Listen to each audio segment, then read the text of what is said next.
Good evening students. सभी students को मेरा नमस्कार। मेरा नाम अनिकेत जैन है। स्वागत करते हैं आप सभी का। इस वीडियो के अंदर जो है हम लोग डिस्कस करने जा रहे हैं ऑर्गेनिक केमिस्ट्री का एक बहुत ही बेहतरीन टॉपिक जिसका नाम है आइसोमेरिज्म। आइसोमेरिज्म, और यहीं पर हम लोग डिस्कस करेंगे आइसोमर्स। हिंदी में इसे बोला जाता है समावयवता या समावयवी। बेसिकली हम लोग प्रिपरेशन कर रहे हैं आरपीएससी फर्स्ट ग्रेड एग्जाम की, और इससे रिलेटेड जो other school lectureship state level पे जो होती है उन एग्जाम्स की यहाँ पर हम लोग बेसिकली प्रिपरेशन कर रहे हैं, और उनसे रिलेटेड सिलेबस को ही हम मेनली डिस्कस कर रहे हैं। तो सबसे पहले तो अगर मैं बात करूं आरपीएससी फर्स्ट ग्रेड के सिलेबस की, तो आपको बता दूं कि स्टीरियो केमिस्ट्री या कह दो आइसोमेरिज्म जो है वो अलग से सिलेबस में तो डाली हुई नहीं है।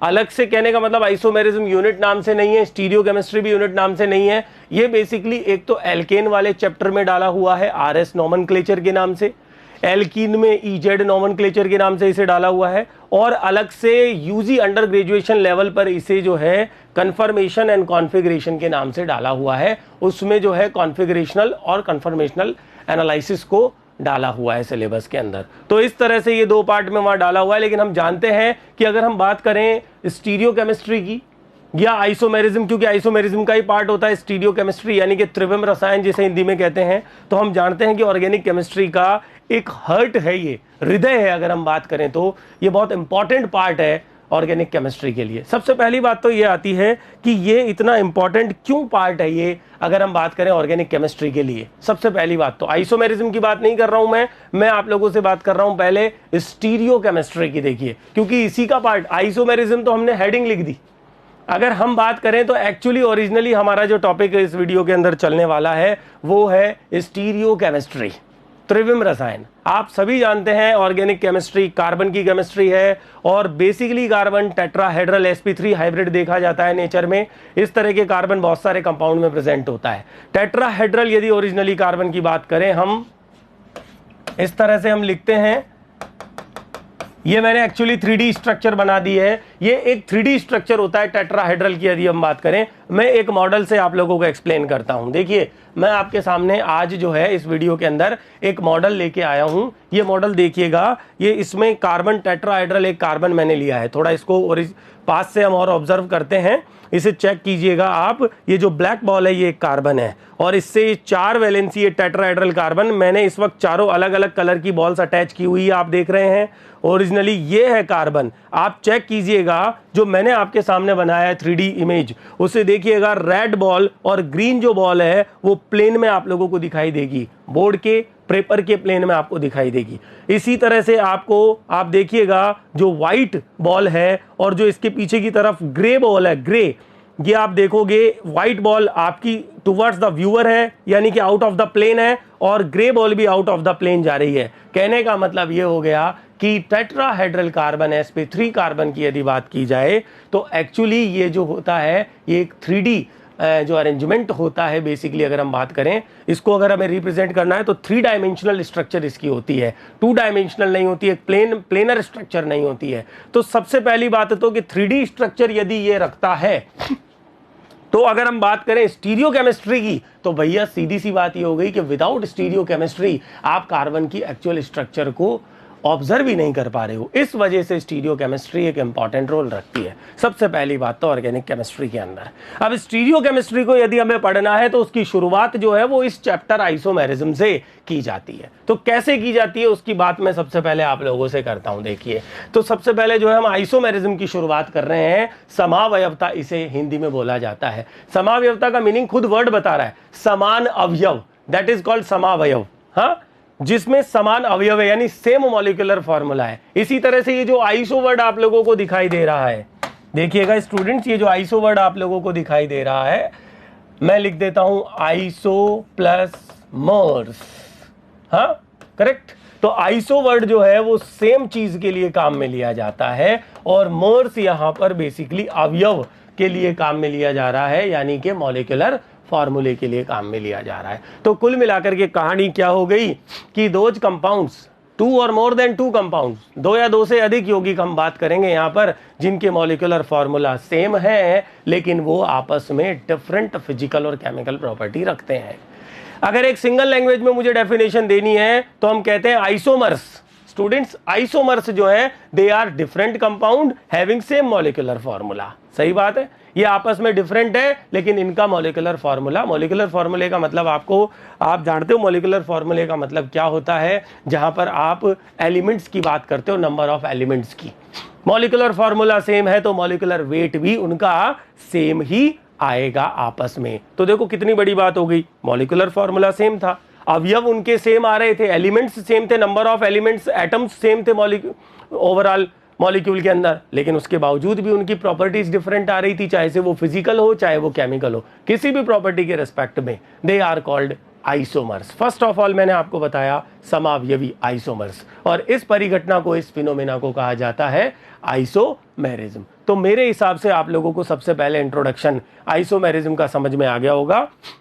इसका एग्जैक्ट मीनिंग क्या निकाला हम लोगों ने कि 2 और मोर देन 2 कंपाउंड्स, 2 या 2 से अधिक यौगिक जिनके मॉलिक्यूलर फॉर्मूला सेम है लेकिन उनकी जो है फिजिकल और केमिकल प्रॉपर्टी आपस में डिफरेंट है, दे आर कॉल्ड आइसोमर्स। तो सबसे पहला एग्जांपल अगर हम बात करें आइसोमर्स के लिए, तो मैं सबसे पहला एग्जांपल लेता हूं अमोनियम साइनेट का और इससे कंपेयर करता हूं यूरिया से। ये रिएक्शन आपको पता भी होगी, एक इक्वेशन आप जानते भी हो कि अमोनियम साइनेट को जब गर्म किया गया था तो यूरिया बन के आया था। ये पहला ऑर्गेनिक कंपाउंड है जो लेबोरेटरी में बनाया गया था। आप ऑब्जर्व करके देखिएगा इन दोनों ही कंपाउंड्स का जो है मॉलिक्यूलर फॉर्मूला CH4N2O है, यानी कि इनके अवयव, इनके एलिमेंट्स, इनके अंदर जो एटम है उनका नंबर्स जो है वो बिल्कुल सेम चल रहा है, कार्बन, हाइड्रोजन, नाइट्रोजन और ऑक्सीजन का, यानी दे पजेसिस सेम मॉलिक्यूलर फॉर्मूला। इनका मॉलिक्यूलर फॉर्मूला कैसा है, सेम है, मॉलिक्यूलर वेट भी इनका सेम है। लेकिन अगर आप ऑब्जर्व करो अमोनियम साइनेट और यूरिया को स्टूडेंट्स, तो इनकी आपस में जो फिजिकल और केमिकल, या यूं कह दो कि इनकी जो प्रॉपर्टीज हैं वो बिल्कुल अलग अलग होती हैं। ये आपस में अलग अलग कंपाउंड्स हैं, they are different compounds. Ammonium cyanate एक इनऑर्गेनिक अकार्बनिक यौगिक है, जबकि यूरिया जो है वो एक कार्बनिक यानी ऑर्गेनिक कंपाउंड। और अब आप जानते हो ऑर्गेनिक की कैटेगरी में क्या क्या कैरेक्टरिस्टिक आती है और इनऑर्गेनिक में क्या क्या कैरेक्टरिस्टिक जाती है। तो कुल मिलाकर के हम लोगों की ये तो कहानी समझ में आ गई है कि मॉलिक्यूलर फॉर्मूला सेम है, केमिकल और फिजिकल प्रॉपर्टी यानी उसकी प्रॉपर्टी डिफरेंट है, तो वो आइसोमर्स होंगे ही होंगे। तो स्टूडेंट्स, आइसोमर का मीनिंग आपको समझ आ गया, same molecular formula but different compounds. Different किस सेंस में, केमिकल और फिजिकल प्रॉपर्टी के सेंस में। Is it clear? नाउ बारी आती है आइसोमेरिज्म की क्लासिफिकेशन की, यानी कि अच्छा क्लासिफिकेशन की तरफ हम बढ़े उससे पहले भी मैं आप लोगों को एक टर्म और सिखाता हूं। देखो आपने ये दोनों कंपाउंड चेक कर लिए, ये दोनों आपस में क्या हो गए, आइसोमर्स हो गए। पहली बात तो ये दोनों आपस में क्या है, आइसोमर्स। अब आइसोमर्स को हम कंपेयर करते हैं होमोलॉग्स से। देखो होमोलॉग्स में आप लोगों को जनरल ऑर्गेनिक केमिस्ट्री के पहले वीडियो के अंदर ही आप लोगों को एक्सप्लेन कर चुका हूं, अगर आप उसे ऑब्जर्व करोगे आपको क्लियरिटी आ जाएगी। तो होमोलॉग्स जिसे हिंदी में कहा जाता है समजात। आपको मैं बता दूं कि एक पर्टिकुलर सीरीज के मेंबर्स होते हैं होमोलॉग्स, जिनका मॉलिक्यूलर फॉर्मूला सेम नहीं होता। पहला स्टेटमेंट यही है, जिनका सामान्य सूत्र यानी जनरल फॉर्मूला सेम होता है, वो होमोलॉग्स। एक पर्टिकुलर सीरीज, उसके मेंबर्स, पर्टिकुलर सीरीज श्रृंखला मतलब एक पर्टिकुलर ग्रुप, फंक्शनल ग्रुप जिनका सेम होता है, उसके मेंबर्स, उसके सदस्य, और जिनका मॉलिक्यूलर फार्मूला सेम नहीं है लेकिन जिनका जनरल फार्मूला सेम है, वो होमोलॉग्स की कैटेगरी में जाते हैं। इनके दो क्रमागत सदस्यों में, दो कॉन्जिक्यूटिव मेंबर्स में आपस में एक CH2 का डिफरेंस होता है, ये होमोलॉग्स होते हैं। तो मैंने आपको डेफिनेशन में ही बता दिया कि समजात में मॉलिक्यूलर फार्मूला जो है वो सेम नहीं है, मॉलिक्यूलर फार्मूला सेम नहीं है, होमोलॉग्स कभी भी आइसोमर्स नहीं होंगी। करेक्ट बात। तो ये स्टेटमेंट जो है ये आप समझ गए होंगे कि होमोलॉग्स नेवर आइसोमर्स। कभी भी आइसोमेरिज्म की तरफ मत लेके जाइएगा। For example methane, ethane, propane, alkane की सीरीज आप पढ़ते हो, अलग अलग member, methane, ethane, propane, butane, आपस में इनमें क्या रिलेशनशिप है? They are homologues but they never show isomerism with each other. ये आपस में कभी भी आइसोमेरिज्म शो नहीं करेंगे। मैथेन और एथेन जो है वो आइसोमर्स नहीं होंगे क्योंकि मॉलिक्यूलर फार्मूला सेम नहीं है। तो बेसिक फंडामेंटल पार्ट तो समझ में आ गया। इसी बहाने हम लोगों ने होमोलॉग्स को भी वापस दोबारा से सीख लिया। क्लियरिटी आ रही है। एल्कोहल सीरीज में आप चलिए, एल्कोहल की सीरीज में मैथेनॉल, एथेनॉल, प्रोपेनॉल, आप देखोगे एक CH2 का डिफरेंस आता है, मॉलिक्यूलर फार्मूला डिफरेंट है, तो आइसोमर तो होंगे ही नहीं, ये होमोलॉग्स होते हैं, है ना। ध्यान रखना, ग्रुप इनका फंक्शनल ग्रुप सेम होता है, जनरल फार्मूला सेम होता है होमोलॉग्स का। जबकि आइसोमेरिज्म की बात करोगे तो एक ही चीज ध्यान रखनी है आइसोमर्स की, मॉलिक्यूलर फार्मूला जो है वो अणुसूत्र जिसे आप हिंदी में कहते हो सेम होता है, मॉलिक्यूलर फार्मूला सेम है पहले भिड़ते ही। उसके बाद आगे वो कंपाउंड सेम नहीं है, केवल फार्मूला सेम है, उनकी प्रॉपर्टी डिफरेंट है। अब समझो, मैं आगे बढ़ रहा हूं क्लासिफिकेशन की तरफ। अगर मुझे क्लासिफिकेशन आपको सिखाना है तो सबसे पहले मैं आपको यह बता दूं कि आइसोमेरिज्म को दो कैटेगरी में क्लासिफाई किया है, यानी आइसोमर्स जो हैं वो दो टाइप के देखे जाते हैं। अब ये जो दो टाइप्स बनाए हैं ये किस बिहाफ पे बनाए हैं कि आपस में आइसोमर का मॉलिक्यूलर फार्मूला तो सेम आ रहा है पर उनकी फिजिकल और केमिकल प्रॉपर्टी डिफरेंट है। तो इस डिफरेंस का कारण क्या है? इस डिफरेंस का कारण जो है उसके आधार पर इनको दो कैटेगरी में हम क्लासिफाई कर सकते हैं। कौन सी दो कैटेगरी? तो मैंने क्या किया, हेड पे लिख दिया आइसोमर्स या आइसोमेरिज्म भी लिख सकते हो आप, और इसकी दो कैटेगरी में मैंने इसको क्लासिफाई कर दिया कि एग्जैक्टली उन स्ट्रक्चर्स में आपस में क्या डिफरेंस है जिसकी वजह से वो फिजिकल केमिकल प्रॉपर्टी अलग अलग शो कर रहे हैं। या तो उनकी स्ट्रक्चर यानी उनकी संरचना अलग हो सकती है, यानी इसमें आएंगे एग्जैक्टली स्ट्रक्चरल आइसोमर्स। हाँ, इस स्ट्रक्चरल को कॉन्स्टिट्यूशनल भी कहा जाता है, या फिर कॉन्स्टिट्यूशनल भी इसे कहा जाता है, या फिर इसको रेजियो आइसोमेरिज्म भी कहा जाता है। बात समझ में आ रही होगी। ज्यादा डिटेल में बात नहीं करेंगे, फर्स्ट ग्रेड लेवल पर लेके चल रहे हैं, लेकिन इंट्रोडक्शन तो सारा समझ के चलना जरूरी हो गया है। तो देखिए, एक तो कैटेगरी हो गई स्ट्रक्चरल, कॉन्स्टिट्यूशनल या रेजियो, हिंदी में कहते हैं संरचनात्मक समावयवी, इनकी संरचना अलग होगी। दूसरे वेरी वेरी मोस्ट इंपॉर्टेंट होती है स्टीरियो आइसोमेरिज्म, हिंदी में इसे कहते हैं त्रिविम समावयवता। क्या बोलते हैं इसको हिंदी में? त्रिविम समावयवता। क्योंकि आरपीएससी फर्स्ट ग्रेड के कैंडिडेट्स की हैबिट है कि वो हिंदी ज्यादा प्रेफर करते हैं, हिंदी मीडियम के कैंडिडेट्स ज्यादा होते हैं, इसलिए हिंदी भी बाइलैंग्वेज लेके चल रहे हैं। इंग्लिश वालों को तो 1% भी दिक्कत नहीं होगी, हिंदी वालों को भी 1% दिक्कत नहीं होगी। बस थोड़ा सा यह है कि लिखते समय जो है बोर्ड पर इंग्लिश ज्यादा दिख रही है, बोलते समय हिंदी भी बोली जा रही है ना, कोई दिक्कत वाली बात नहीं है। संरचनात्मक इसे बोला जाता है। आप समझिए, मैंने आइसोमेरिज्म के दो पार्ट बना दिए हैं, दो कैटेगरी में इसे क्लासिफाई कर दिया है, एक स्ट्रक्चरल आइसोमेरिज्म और एक स्टीरियो त्रिविम। तो जाहिर है इन दोनों के नामों से ही इनका मीनिंग निकल जाएगा। तो भैया पहली बात, आइसोमर्स का मतलब है same molecular formula different compound. लेकिन अगर मैं कहूं फर्दर कैटेगरी में इनका मतलब क्या है, तो मैं कहूंगा isomers which have different structures, यानी आइसोमर्स जिनकी संरचना अलग अलग है, स्ट्रक्चर अलग अलग है, they are called structural isomers. तो आइसोमर्स का मतलब क्या हो गया? दो या दो से अधिक यौगिक जिनके मॉलिक्यूलर फॉर्मूला सेम है लेकिन उनकी स्ट्रक्चर अलग अलग हो रही है। तो एक पर्टिकुलर डेफिनेशन तो बिल्कुल वो आप किताबों में देखते हो, लेकिन आपको तो सिर्फ कंपटीशन अटेम्प्ट करना है ना, तो कंपटीशन के हिसाब से आप इसको कॉन्सेप्ट को समझिए, isomers which have different structure. और स्ट्रक्चर के लिए मैं कहूंगा संरचना अलग होने का मतलब क्या है? संरचना अलग होने का मतलब है कि उस मॉलिक्यूल के अंदर एटम की जो कनेक्टिविटी है वो डिफरेंट है। तो हम कहते हैं कि isomers which have different structure, which have different connectivity of atoms in the particular molecule, they are called structural isomers. Connectivity का क्या मतलब है? कनेक्टिविटी का मतलब है लिंकेज। एक ही मॉलिक्यूल है, आप देख रहे हो, देखो मॉलिक्यूलर फॉर्मूला एक ही है, लेकिन आप ले रहे हो उसकी ज्यादा फॉर्म्स, 2 या 2 से अधिक मॉलिक्यूल्स आप ले रहे हो, उनमें एटम की कनेक्टिविटी, कोई एटम किसी जगह से जुड़ा होगा अलग जगह से, दूसरे मॉलिक्यूल में वो एटम किसी दूसरे एटम से जुड़ा होगा। नहीं आया समझ में? तो एग्जाम्पल लेंगे ना अभी थोड़ी देर में, क्योंकि हाइपोथेटिकली जब बोलते हैं ना इस तरह से, तो ये जो केमिस्ट्री आइसोमेरिज्म ये एग्जैक्ट समझ में कम आती है, पर्टिकुलर जब आप एग्जाम्पल लेके समझते हो। तो देखिए मैं एक एग्जाम्पल लेता हूं, मैंने एक एग्जाम्पल लिया, स्टूडेंट्स ध्यान दीजिएगा, मैंने एग्जाम्पल लिया 1 ब्यूटीन का और 2 ब्यूटीन का, 1 ब्यूटीन का और 2 ब्यूटीन का। अच्छा, दूसरा एग्जाम्पल मैं इसी के साथ में एक और ले लेता हूं, 1 ब्रोमो प्रोपेन का और 2 ब्रोमो प्रोपेन का। तो ये तो मैंने 2 ब्रोमो लिख दिया और ये मैंने 1 ब्रोमो लिख दिया।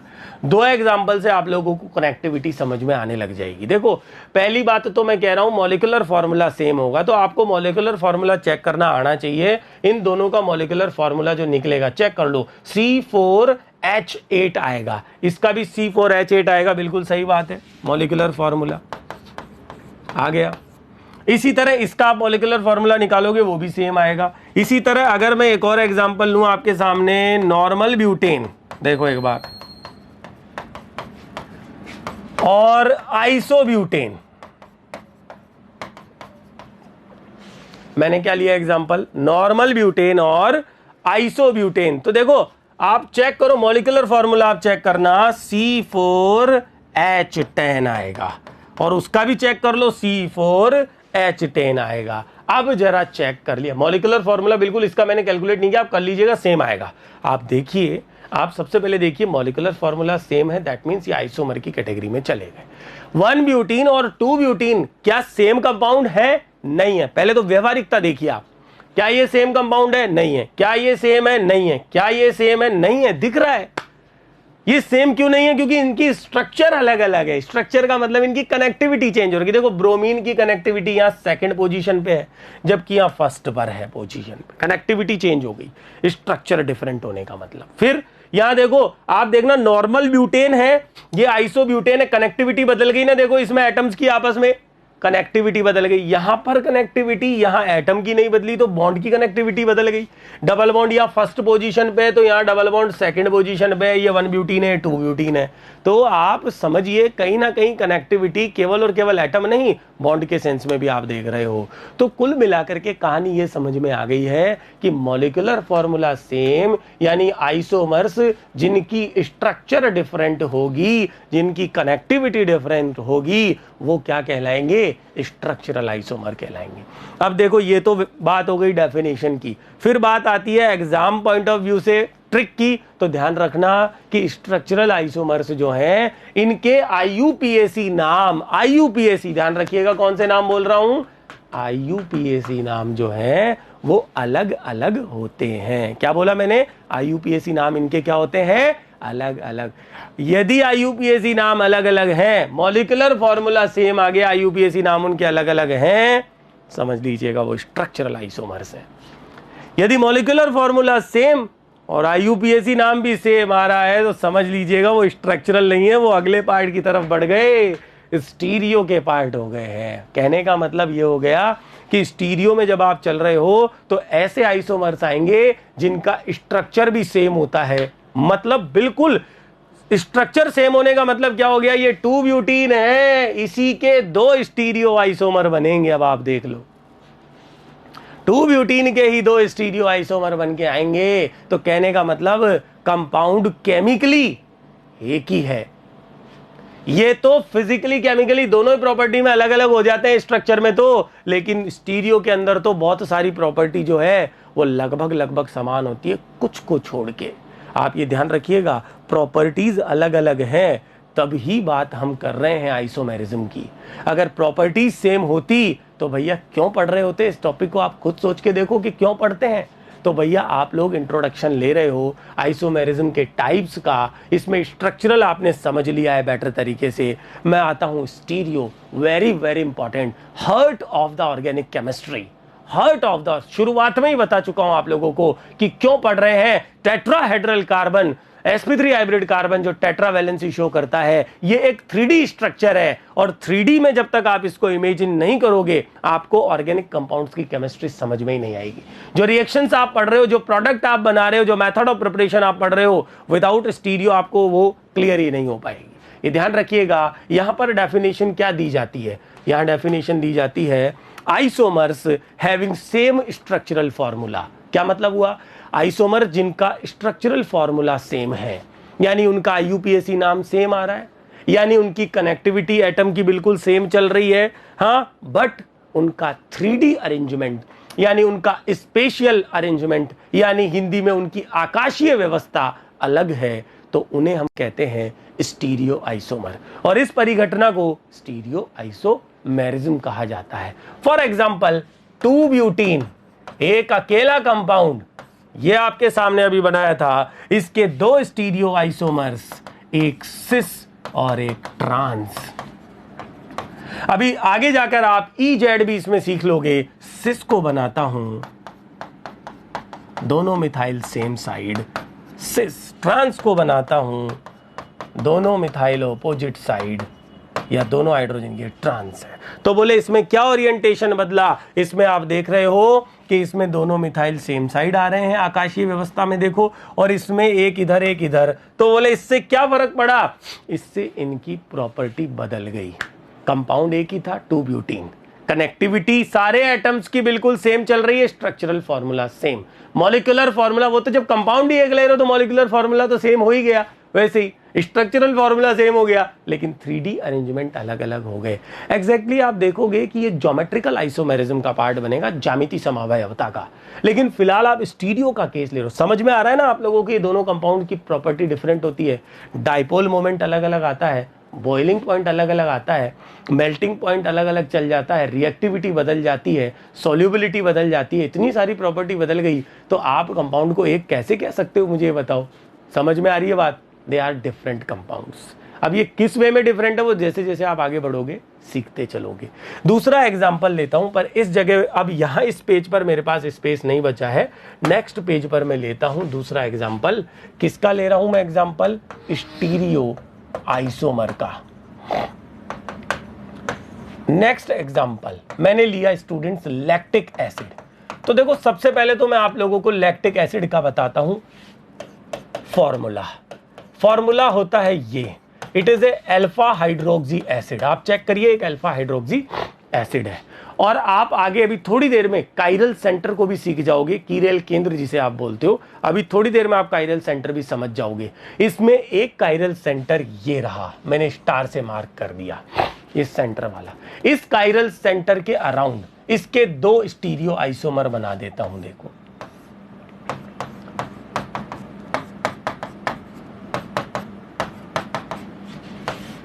ध्यान से समझना, क्योंकि इंट्रोडक्शन एक बार समझ आ गया तो सारी कहानी समझ आ जाएगी। मैं पहले तो आपको बता देता हूं कि लैक्टिक एसिड जो है, क्योंकि इसमें एसिडिक फंक्शनल ग्रुप प्रेजेंट है, that is why it is acid. It is present in sour milk, खट्टा, जो जिसमें थोड़ी बहुत खटास आ जाती है, इस तरह का जो मिल्क होता है वहां, एंड कर्ड यानी दही में ये जनरली प्रेजेंट होता है। कर्ड के अंदर, दही के अंदर, या दूध जो थोड़ी सी खटास आ जाए उस तरह के मिल्क के अंदर ये प्रेजेंट होता है लैक्टिक एसिड। और इसके अलावा आपने लैक्टिक एसिड की एक इंपॉर्टेंट केमिस्ट्री ये भी पढ़ी होगी कि ये हमारी मसल्स जो है, मांसपेशियां जो हैं, उसमें भी इसका प्रोडक्शन होता है। और तब होता है जब हम लेसर ऑक्सीजन की प्रेजेंस में, हम ब्रीथ करते हैं, हम ऑक्सीजन लेते हैं, तो कम ऑक्सीजन की उपस्थिति में जब हमें ज्यादा एनर्जी की रिक्वायरमेंट होती है, तब भी लैक्टिक एसिड हमारी मसल्स में बनता है। ध्यान से समझ लेना इस बात को भी। लैक्टिक एसिड, कई बार इस तरह के सवाल बन जाते हैं आरपीएससी लेवल पे। लैक्टिक एसिड की पहली बात तो प्रेजेंस की बात की है। अब बारी आती है लैक्टिक एसिड। अब आप देखो लैक्टिक एसिड जो है एक कंपाउंड है, आप चाहो तो इसका IUPAC नॉमेनक्लेचर भी कर लीजिएगा, 1 2 3 2 हाइड्रोक्सी प्रोपेनोइक एसिड इसका नाम निकल के आएगा। एक ही कंपाउंड है, मॉलिक्यूलर फॉर्मूला सेम है, जाहिर सी बात है, स्ट्रक्चर भी सेम आ रही है, कनेक्टिविटी सेम है, दैट मीन्स ये और इसके 2 मैंने 3D अरेंजमेंट आपको बना के दिखाए हैं, आप चेक करो दोनों 3D अरेंजमेंट को। आप चेक करोगे तो आप देखोगे कि इस वाले स्ट्रक्चर में OH राइट में है जबकि H लेफ्ट में है, जबकि इस पर्टिकुलर स्ट्रक्चर के अंदर OH लेफ्ट है और H राइट में आ रहा है। जरा आप ढंग से ऑब्जर्व करना, अभी मैं कोई मिरर इमेज की बात नहीं कर रहा, कोई इनांशियोमर की बात नहीं कर रहा हूं, केवल और केवल आपको यह बता रहा हूं कि लैक्टिक एसिड के 2 स्टीरियो आइसोमर्स मैंने आपके सामने बनाए। स्टीरियो आइसोमर का मतलब समझ आया? Exactly molecular formula same, structural formula same, connectivity same, लेकिन different 3D arrangement. They are stereo isomers. Lactic acid के 2 त्रिविम समावयवी मैंने आपके सामने बनाए हैं। इनमें से एक त्रिविम समावयवी जो होगा वो डेक्स्ट्रो रोटेटरी होगा और दूसरा लेवो रोटेटरी, क्योंकि ये जो मैंने आपके सामने बनाए हैं ये प्रकाशिक समावयवी होंगे, ऑप्टिकल आइसोमर्स कहलाएंगे आगे जाकर के। हिंदी इंग्लिश दोनों चल रहा है, हिंदी वाले हिंदी को ऑब्जर्व करो, इंग्लिश वाले इंग्लिश को ऑब्जर्व करो, जिस तरह से आप देखना चाहो। केमिस्ट्री आपको समझ आ रही है स्टीरियो आइसोमेरिज्म की इनिशियली। अब बारी आती है कि ये स्टीरियो आइसोमर्स हैं, ये पूरी तरह से सेम दिख रहे हैं, केवल बस इतना सा अरेंजमेंट बदला है कि काइरल सेंटर पे ओरिएंटेशन, इनका डायरेक्शन चेंज हो गया, तो इससे कुछ प्रॉपर्टी में फर्क आया, इससे कुछ प्रॉपर्टी बदलती है लैक्टिक एसिड की। हाँ, सोचने वाली बात है कि नहीं है कि क्या इससे प्रॉपर्टी बदलती है? बिल्कुल। आप देखोगे इसकी और इसकी कुछ प्रॉपर्टी में फर्क है, बहुत माइनर है लेकिन है तो है। और वो प्रॉपर्टी कौन सी होगी?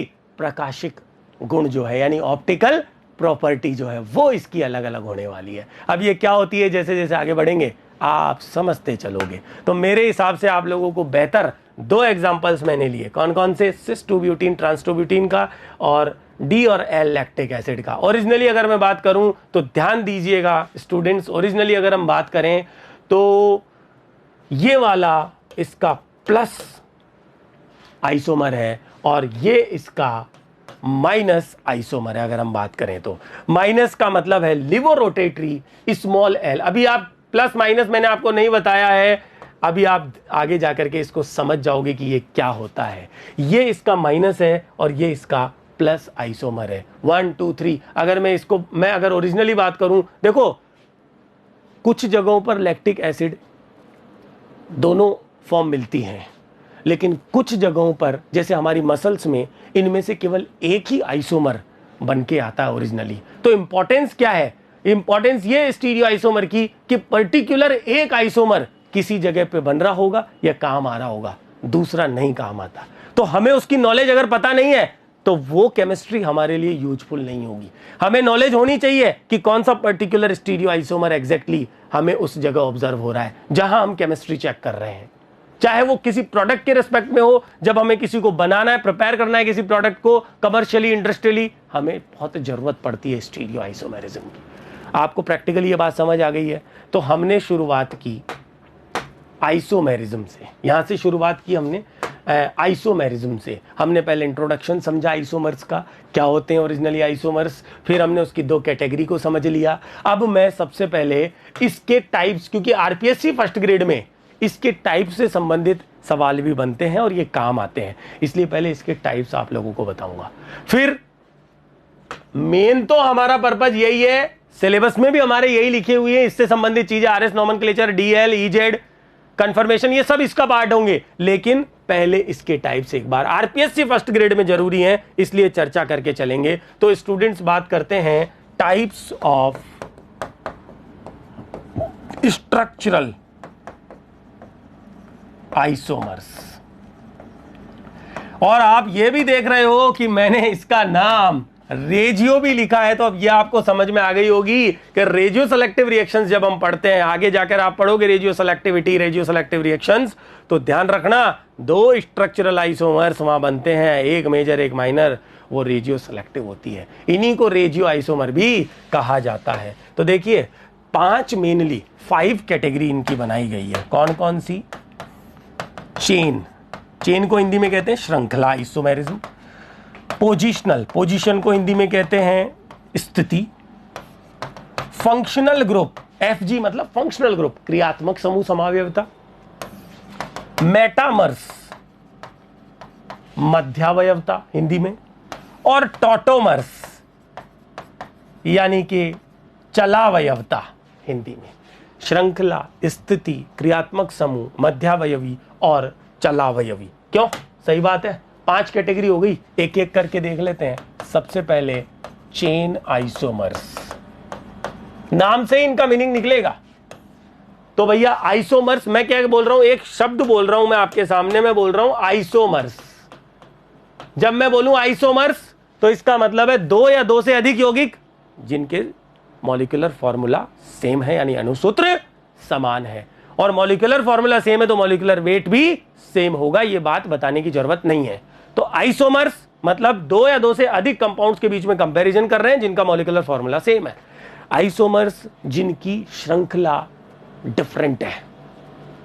भाई पहली बात तो मैंने ऊपर क्या बोला था, स्ट्रक्चरल में आइसोमर्स जिनकी स्ट्रक्चर डिफरेंट है। अब चेन में क्या डिफरेंट हो जाएगा, उनकी चेन डिफरेंट हो जाएगी। जिनकी श्रृंखला अलग हो जाए क्या कहलाएंगे, चेन आइसोमर्स कहलाएंगे। चेन बदल जाएगी, जरा पीछे आओ, पीछे चेक करो, क्या चेन हमने ली थी कोई, ये देखो हमने चेन ली थी ये वाली, ये चेन का पार्ट है, चेन आइसोमेरिज्म का पार्ट है, नॉर्मल ब्यूटेन और आइसोब्यूटेन, जबकि ये पोजिशनल आइसोमेरिज्म का पार्ट होंगे। तो देखो कोई बहुत ज्यादा बड़ी नॉलेज तो है नहीं, आप जानते भी हो आइसोमर्स जिनकी श्रृंखला अलग अलग है, चेन डिफरेंट है, वो क्या कहलाएंगे, चेन आइसोमर। एग्जाम्पल अभी थोड़ी देर पहले आपने देखा, नॉर्मल ब्यूटेन एंड आइसोब्यूटेन क्या है, चेन आइसोमर्स हैं। Molecular formula C4H10। आप देखना ब्यूटेन के ओरिजिनली 2 ही आइसोमर बन के आते हैं, एक नॉर्मल और एक आइसो, इसके अलावा तीसरा आइसोमर बनता भी नहीं है। फिर बारी आती है नेक्स्ट एग्जांपल C5H12 की। ये क्या होगा, पेंटेन, 5 कार्बन वाला।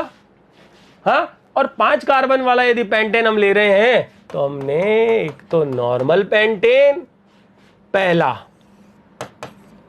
आइसोपेंटेन दूसरा। अब मैं देखो, मैं हाइड्रोजन्स नहीं दिखा रहा, मैं सीधे सीधे सटीक बात कर रहा हूं, आप हाइड्रोजन्स लगा लेना वैलेंसी के अकॉर्डिंग, 4 वैलेंसी कार्बन की होती है। नियोपेंटेन। अब मुझे एक बात बताओ कि क्या ये चेन आइसोमर बनाना आपके आरपीएससी फर्स्ट ग्रेड में काम नहीं आता, मुझे तो ये बता दो आप। ये काम आता है ना, आपको मोनोक्लोरो प्रोडक्ट बनाने गिनने के लिए सवाल पूछे जाते हैं, आपसे मॉलिक्यूलर फार्मूला देकर के कितनी एल्कीन बनेगी ये सवाल पूछे जाते हैं। आगे के चैप्टर्स आप पढ़ोगे ना, एल्केन एल्कीन, आपको सारी कहानी समझ आ जाएगी कि इसका क्या यूज है आरपीएससी फर्स्ट ग्रेड में। इसलिए आप लोगों को टाइप ऑफ स्ट्रक्चरल आइसोमर पढ़ा रहे हैं, वरना मुझे भी कोई शौक नहीं था आपका टाइम खराब करने का, मैं सीधा स्टीरियो केमिस्ट्री पर ही आ जाता। ओरिजिनली तो वही चीज सीखनी है हमको। लेकिन एक बार ये कितने बनाए मैंने इसके, चेन देखो, चेन में आप देखो ना, चेन बदल जाती है, या 4 कार्बन की या 5 की या 3 ही कार्बन की रह गई चेन, प्रिंसिपल चेन बदल जाती है। आईयूपीएसी नाम तो 100% डिफरेंट होगा ही होगा। C5H12 पेंटेन के 3 चेन आइसोमर मैंने बनाए। अब बारी आती है C4H8 की, ब्यूटीन की। तो भैया ब्यूटीन का एक तो 1 ब्यूटीन और दूसरा 2 ब्यूटीन जो है वो इसका चेन नहीं है, क्योंकि उसमें प्रिंसिपल चेन सेम आएगी। आइसोब्यूटीन यदि आप लो तो ये आपस में क्या है, चेन आइसोमर्स हैं। डायरेक्ट ही सवाल आ जाएगा उठ करके। और रिलेशनशिप चेक करने का मतलब, तो कंसेप्ट क्या निकला चेन के लिए, प्रिंसिपल चेन, जो मुख्य श्रृंखला है, जो आप मेन चेन चुनते हो ना आईयूपीएसी में, वो अलग अलग होगी। बदल गई, देखो यहाँ 4 कार्बन की है, यहाँ 3 ही कार्बन की आइसोब्यूटीन। मॉलिक्यूलर फॉर्मूला सेम है, चेन डिफरेंट है। तो ये तो बात हो गई चेन आइसोमेरिज्म की। दूसरा क्या, पोजिशनल। पोजिशनल का मतलब स्थिति। अब भैया नाम से ही पता चल रहा है स्थिति, तो इसका मतलब यह है कि इस तरह के आइसोमर्स जो होंगे जिनका मॉलिक्यूलर फॉर्मूला तो सेम होगा, 2 या 2 से अधिक यौगिक हैं, लेकिन उनमें स्थिति बदलेगी। अब स्थिति मतलब पोजीशन डिफरेंट होगी, किसकी, डबल बॉन्ड की, किसकी, ट्रिपल बॉन्ड की, किसकी, किसी सब्स्टिट्यूएंट यानी प्रतिस्थापी समूह की, या फिर किसी क्रियात्मक समूह यानी फंक्शनल ग्रुप की यदि स्थिति बदल जाए, तो इन चीजों की यदि स्थिति बदल के आ जाए आइसोमर्स में, तो उसे हम पोजिशनल में कंसीडर करते हैं। तो भैया जरा इसका एग्जाम्पल तो ले लो। तो अब आपको समझ में आ गया होगा, पहला एग्जाम्पल तो 1 butene and 2 butene are the positional isomers. 1 butene बना लो, 2 ब्यूटीन बना लो, प्रिंसिपल चेन सेम है, मतलब चेन तो नहीं है, लेकिन पोजीशन इसमें 1 है और इसमें 2 है डबल बॉन्ड की, पोजिशनल है। Next example 1 bromopropane and 2 bromopropane. मैं हाइड्रोजन्स नहीं दिखा रहा हूं, इतनी बात आप समझ गए होंगे, हाइड्रोजन्स आप लगा लेना। They are positional iso, substituent प्रतिस्थापित समूह की पोजीशन बदल गई है। फंक्शनल ग्रुप ये लो, प्रोपेनॉल 1 प्रोपेनॉल 2 प्रोपेनॉल, ये क्या है? पोजिशनल आइसोमर्स है। इसके अलावा बेंजीन के रेस्पेक्ट में भी कई बार सवाल आ जाता है, मॉलिक्यूलर फॉर्मूला सेम होता है, डाई सब्स्टिट्यूएंट लगाते हैं हम, डाई सब्स्टिट्यूटेड बेंजीन लेते हैं। ऑर्थो, मेटा और para di substituted benzene, molecular formula same, they are also positional isomers. इनमें भी पोजीशन यहाँ 1,2 है, यहाँ 1,3 है और यहाँ 1,4 है। पोजिशनल आइसोमेरिज्म हो गई है आपकी कंप्लीट। और तीसरा आता है फंक्शनल ग्रुप आइसोमेरिज्म। तो भैया फंक्शनल ग्रुप जो है ना, सुन लो मेरी बात, फंक्शनल ग्रुप आइसोमेरिज्म क्रियात्मक समूह समझौता के अंदर आइसोमर्स में क्रियात्मक समूह ही अलग अलग हो जाते हैं, फंक्शनल ग्रुप ही बदल जाते हैं। जैसे एथेनॉल, देखिएगा स्टूडेंट्स, और डाई मिथाइल ईथर। अब जरा आप इनका मॉलिक्यूलर फॉर्मूला चेक करो। हम चेक करते हैं C2, 3 2 5 और 1 6 हाइड्रोजन और 1 ऑक्सीजन, सही है ना? 2 कार्बन 6 हाइड्रोजन 1 ऑक्सीजन। इधर भी यही चीज है, सेम है मॉलिक्यूलर फॉर्मूला। डिफरेंट क्या है इनमें? चेन डिफरेंट है? नहीं।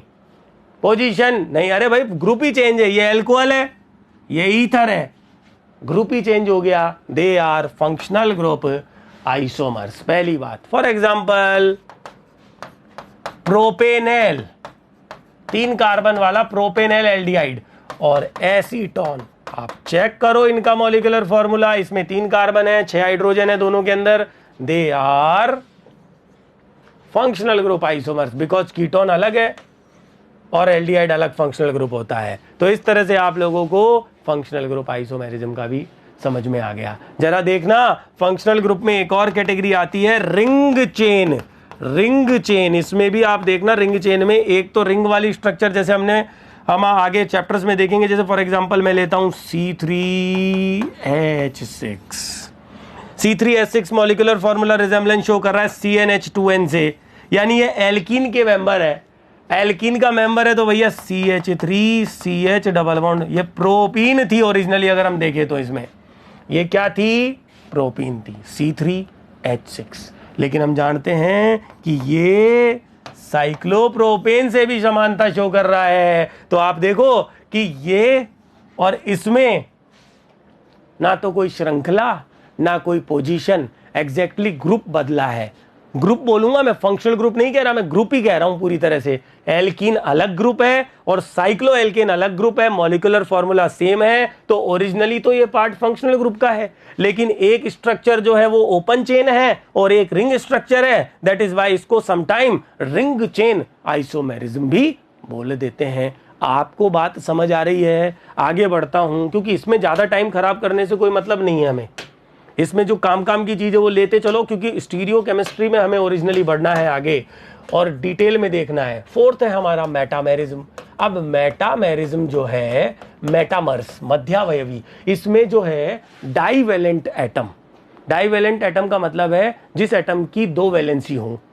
ऐसे डाईवेलेंट एटम जो है उनके दोनों तरफ जो चेन होती है एल्काइल चेन, वो अलग अलग हो जाती है, वो बदल जाती है। जैसे for example oxygen divalent atom है, अब इसके इधर और इधर वाली जो चेन है वो अलग अलग आ जाए, मॉलिक्यूलर फॉर्मूला सेम होना चाहिए, पहली कंडीशन हम सीख चुके हैं। For example for example methyl propyl ether and di ethyl ether. अब आप चेक करो, फंक्शनल ग्रुप भी सेम है, ईथर है, लेकिन डाईवेलेंट एटम के अराउंड जो एल्काइल चेन है, जो ग्रुप्स हैं, वो आपस में डिफरेंट चल रहे हैं। This is the part of metamerism. तो आपको क्या सीखना है? आपको सीखना है डाईवेलेंट एटम, ऑक्सीजन है, सल्फर है, हाँ, एमाइंस में भी देख सकते हो, एस्टर में भी देखी जाती है, एस्टर में भी इसके और इसके अराउंड अलग अलग मेटामेरिज्म देखी जाती है, कीटोन में भी देखी जाती है। That's all. मैं आगे बढ़ता हूं और बात करता हूं फिफ्थ टॉटोमेरिज्म की। क्यों हिंदी में क्या बोलते हैं? क्रियात्मक, सॉरी हिंदी में क्या बोलते हैं? चलावयवी, चलते रहते हैं। तो भैया टॉटोमर्स जो चलावयवी है ना, जो चलते रहते हैं, अगर हम बात करें इसकी डेफिनेशन की, तो इसके अंदर दो स्ट्रक्चरल आइसोमर्स, दो कॉन्स्टिट्यूशनल आइसोमर्स, है ना, जिनकी स्ट्रक्चर डिफरेंट है, आपस में गतिक साम्य में यानी चलते रहते हैं, यानी काइनेटिक इक्विलिब्रियम के अंदर उपस्थित रहते हैं। Two structural isomers which are present in the kinetic equilibrium, they are called tautomers. और इसका बेस्ट एग्जांपल है कीटो इनॉल। और ये मैंने ले लिया एसीटोन और इसकी अल्फा हाइड्रोजन ये दिखा दी, और ये मैंने इक्विलिब्रियम का साइन लगा दिया, और यहां से मैंने इसको इस तरह से इसकी इनॉल फॉर्म बना दी। अब आप चेक करो, पहले क्या चेक करना है? क्या इन दोनों का मॉलिक्यूलर फॉर्मूला सेम है? अरे भैया सेम है, इसी से तो इसको बनाया है, तो मॉलिक्यूलर फॉर्मूला तो सेम है, आइसोमर्स हैं। अब इनमें क्या डिफरेंस है? पहली बात तो ये आपस में स्ट्रक्चर डिफरेंट है। आप देख रहे हो फंक्शनल ग्रुप अलग अलग आ गए इनके, तो ये होना तो पार्ट फंक्शनल ग्रुप का है, इसका कीटोन ग्रुप है, इसका इनॉल ग्रुप है, फंक्शनल ग्रुप बदल गया, लेकिन ये आपस में इंटर कन्वर्टेबल है। दैट इज वाई इनको अलग से कैटेगरी बना दी। क्या नाम दिया इनको? चलावयवी यानी टॉटोमर्स नाम दिया है। एक फॉर्म होती है कीटो और एक होती है इनॉल। अब आप ये देखो कि चलावयवता में एक्चुअली हम क्या देखते हैं। अगर शॉर्ट समराइज बात करूं तो इन दोनों में से देखो, एक ही कंपाउंड है एसीटोन और उसकी दो फॉर्म है। आप देखोगे केमिकली जब आप इसे चेक करोगे आगे, तो इस तरह के कंपाउंड्स के अंदर कोई एक फॉर्म जो है वो स्टेबल रहती है, उसका ज्यादा परसेंटेज एग्जिस्ट करता है। समटाइम्स आप देखना, मैक्सिमम टाइम आप देखोगे कीटो मोर स्टेबल होता है एनर्जेटिकली, इनॉल जो है उसका कार्बन कार्बन बॉन्ड वीक होता है, डबल बॉन्ड ये comparatively less stable होती है। but in some cases because of additional factor such as aromaticity, hydrogen bonding, कुछ केसेस के अंदर जो है इनॉल फॉर्म जो है वो मोर स्टेबल होके आती है। तो ये तो बात हो गई, चर्चा हो गई स्ट्रक्चरल आइसोमेरिज्म की टाइप्स की। अब बिना समय को खराब किए मैं नेक्स्ट टॉपिक की तरफ बढ़ता हूं, और नेक्स्ट हमारा जो टॉपिक है वो है द स्टीरियो आइसोमेरिज्म, यानी कि त्रिविम समावयवता। त्रिविम समावयवता। कम होता है कि मैं हिंदी वर्ड जो है बोर्ड पे लिख रहा होता हूं, लेकिन अब मैंने लिख ही दिया है क्योंकि आरपीएससी फर्स्ट ग्रेड वाले कैंडिडेट्स को हिंदी भी बहुत अच्छी लगती, पसंद है, इस वजह से। तो देखिए, स्टीरियो आइसोमेरिज्म यानी त्रिविम समावयवता, मैं आपको पहले ही बता चुका हूं। मैं कह रहा हूं, मैं एक वर्ड आपके सामने लिख रहा हूं। क्या लिख रहा हूं? मैं लिख रहा हूं स्टीरियो आइसोमर्स। स्टीरियो आइसोमर्स जब मैं बोल रहा हूं तो आइसोमर का पार्ट है स्टीरियो आइसोमर। आप देखोगे दो या दो से अधिक कंपाउंड्स। स्टीरियो आइसोमर्स अगर मैं बोल रहा हूं तो इस वर्ड का मतलब है टू और more than two compounds having same molecular formula, same structural formula. Molecular formula भी समान होगा, स्ट्रक्चरल फॉर्मूला भी समान होगा, स्टीरियो का पार्ट जाएगा। फिर उनमें क्या चीज डिफरेंट होगी? उनका 3D अरेंजमेंट डिफरेंट होगा। तो मैंने कहा स्टीरियो आइसोमर्स यानी कि दो या दो से अधिक यौगिक जिनका मॉलिक्यूलर फॉर्मूला सेम है, स्ट्रक्चरल फॉर्मूला सेम है, और उनका 3D अरेंजमेंट, उनकी स्पेशल अरेंजमेंट जो आकाशीय व्यवस्था है वो अलग अलग चल रही है। They are stereo isomers.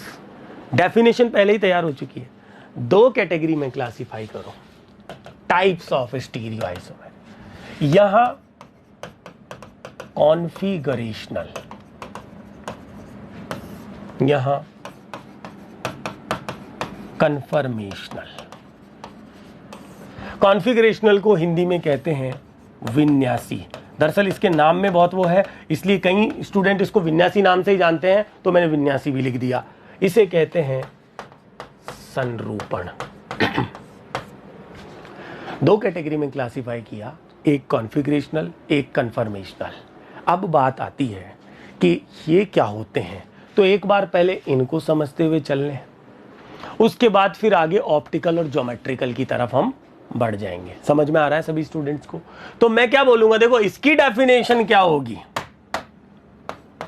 Stereo isomers. मैंने ये शब्द लिख दिया तो मतलब आपको समझ में आ गया, दो या दो से अधिक यौगिक, same molecular formula, same structural formula, different 3D arrangement, जिनका मैं क्या बोल रहा हूं, स्टीरियो आइसोमर्स, जिनमें आपस में एनर्जी डिफरेंस बहुत ज्यादा है, जिनकी ऊर्जाओं का अंतर आपस में डिफरेंस ज्यादा है, ऊर्जाओं का अंतर जो है वो ज्यादा है। हिंदी में अगर बोले तो एनर्जी बैरियर आपस में हम चेक करें दोनों में तो वो ज्यादा है। बैरियर तो मैं बाद में लूंगा काम में, ऊर्जा अवरोध की तो बात वो बात की बात है, पर भैया सीधी सीधी बात ये है कि ये ऐसे स्टीरियो आइसोमर्स होते हैं विन्यासी, जिनके विन्यास डिफरेंट होते हैं। पहली तो सीधी बात। कॉन्फ़िगरेशन डिफरेंट होने का क्या मतलब है कि दो स्टीरियो आइसोमर्स आपस में जिनका एनर्जी का डिफरेंस बहुत ज्यादा है, एक की एनर्जी ज्यादा होगी तो दूसरे की एनर्जी बहुत कम होगी, यानी ओरिजिनली आपस में ऊर्जाओं का अंतर, उनकी जो आप बोलते हो ना एंथैल्पी जिसे आप कहते हो, है ना, थर्मोडायनेमिक्स की फॉर्म में, तो वो जो ऊर्जाओं का अंतर है, हीट जो आप बोलते हो, एनर्जी की टर्म में बोल दो, एनर्जी बोलो बेसिकली, तो वो बहुत ज्यादा है। अगर उनकी ऊर्जाओं का अंतर आपस में एनर्जी डिफरेंस बहुत ज्यादा है, वो एनर्जी रूम टेम्परेचर पे उन आइसोमर्स को अवेलेबल नहीं होती है। यानी दो स्टीरियो आइसोमर लेके चलो 1 और 2, ऊर्जाओं का अंतर अधिक है, ये ऊर्जा डिफरेंस जो है, ये एनर्जी बैरियर जिसे आप कहते हो, ये एनर्जी गैप, मतलब इस आइसोमर को, ये जो मेरा लेफ्ट हैंड है और ये मेरा राइट हैंड है, ये दो अलग अलग आइसोमर मैंने ले लिए, ध्यान रखना, इसको इसमें कन्वर्ट होने के लिए इतनी एनर्जी चाहिए, ये रूम टेम्परेचर पे नहीं मिलेगी। मैं बोल रहा हूं ऊर्जाओं का अंतर अधिक है, एनर्जी डिफरेंस ज्यादा है, रूम टेम्परेचर पे एनर्जी मिलती ही नहीं है, तो आपस में ये इंटर कन्वर्ट नहीं हो सकते एट द रूम टेम्परेचर। इन्हें इंटर कन्वर्ट करना है तो एनर्जी देनी पड़ेगी ज्यादा। अब बात आती है व्यवहारिकता की, कि ये है क्या चीज, ये क्या बताई, एग्जैक्टली दो स्टीरियो आइसोमर्स का विन्यास अलग अलग है। विन्यास बदलने का मतलब आप ले लो सिस और सिस ब्यूटीन, 2 ब्यूटीन को और ट्रांस 2 ब्यूटीन को, जो आपने अभी थोड़ी देर पहले देखा था। सिस 2 ब्यूटीन और ट्रांस 2 ब्यूटीन ओरिजिनली विन्यासी समावयवी हैं, कॉन्फ़िगरेशनल आइसोमर्स हैं। दोनों में फर्क क्या है, एक के अंदर, सिस के अंदर दोनों मिथाइल सेम साइड है और ट्रांस के अंदर ऑपोजिट है। एक को दूसरे में कन्वर्ट करना है तो बॉन्ड को तोड़ना पड़ेगा, यानी कि वो कन्वर्जन, इंटर कन्वर्जन जो है रूम टेम्परेचर पर पॉसिबल नहीं है, हीट करना पड़ेगा, बॉन्ड तोड़ना पड़ेगा। बॉन्ड तोड़ने के लिए तो अमाउंट ऑफ एनर्जी की रिक्वायरमेंट होती है भैया, रूम टेम्परेचर पे नहीं मिलेगी। उसका कारण क्या था, उसका कारण यही था कि सिस और ट्रांस जो आइसोमर, स्टीरियो आइसोमर्स जो देख रहे थे आप, उनमें ऊर्जाओं का अंतर बहुत ज्यादा था, इस वजह से वो एनर्जी रूम टेम्परेचर पे नहीं मिलती है। They can not be interconvertible into each other, so they are basically configurational isomers. For example cis 2 butene and trans 2 butene, bond तोड़ना पड़ेगा। For example lactic acid 2 forms, lactic acid 2 forms students,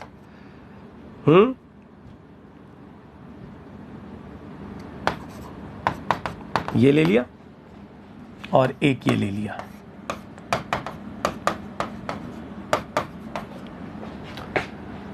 इनमें क्या फर्क है, orientation का, और इनकी energy बिल्कुल दोनों में डिफरेंस है। अगर आपको कन्वर्ट करना है तो बॉन्ड तोड़ना पड़ेगा और रूम टेम्परेचर पे नहीं मिलेगी।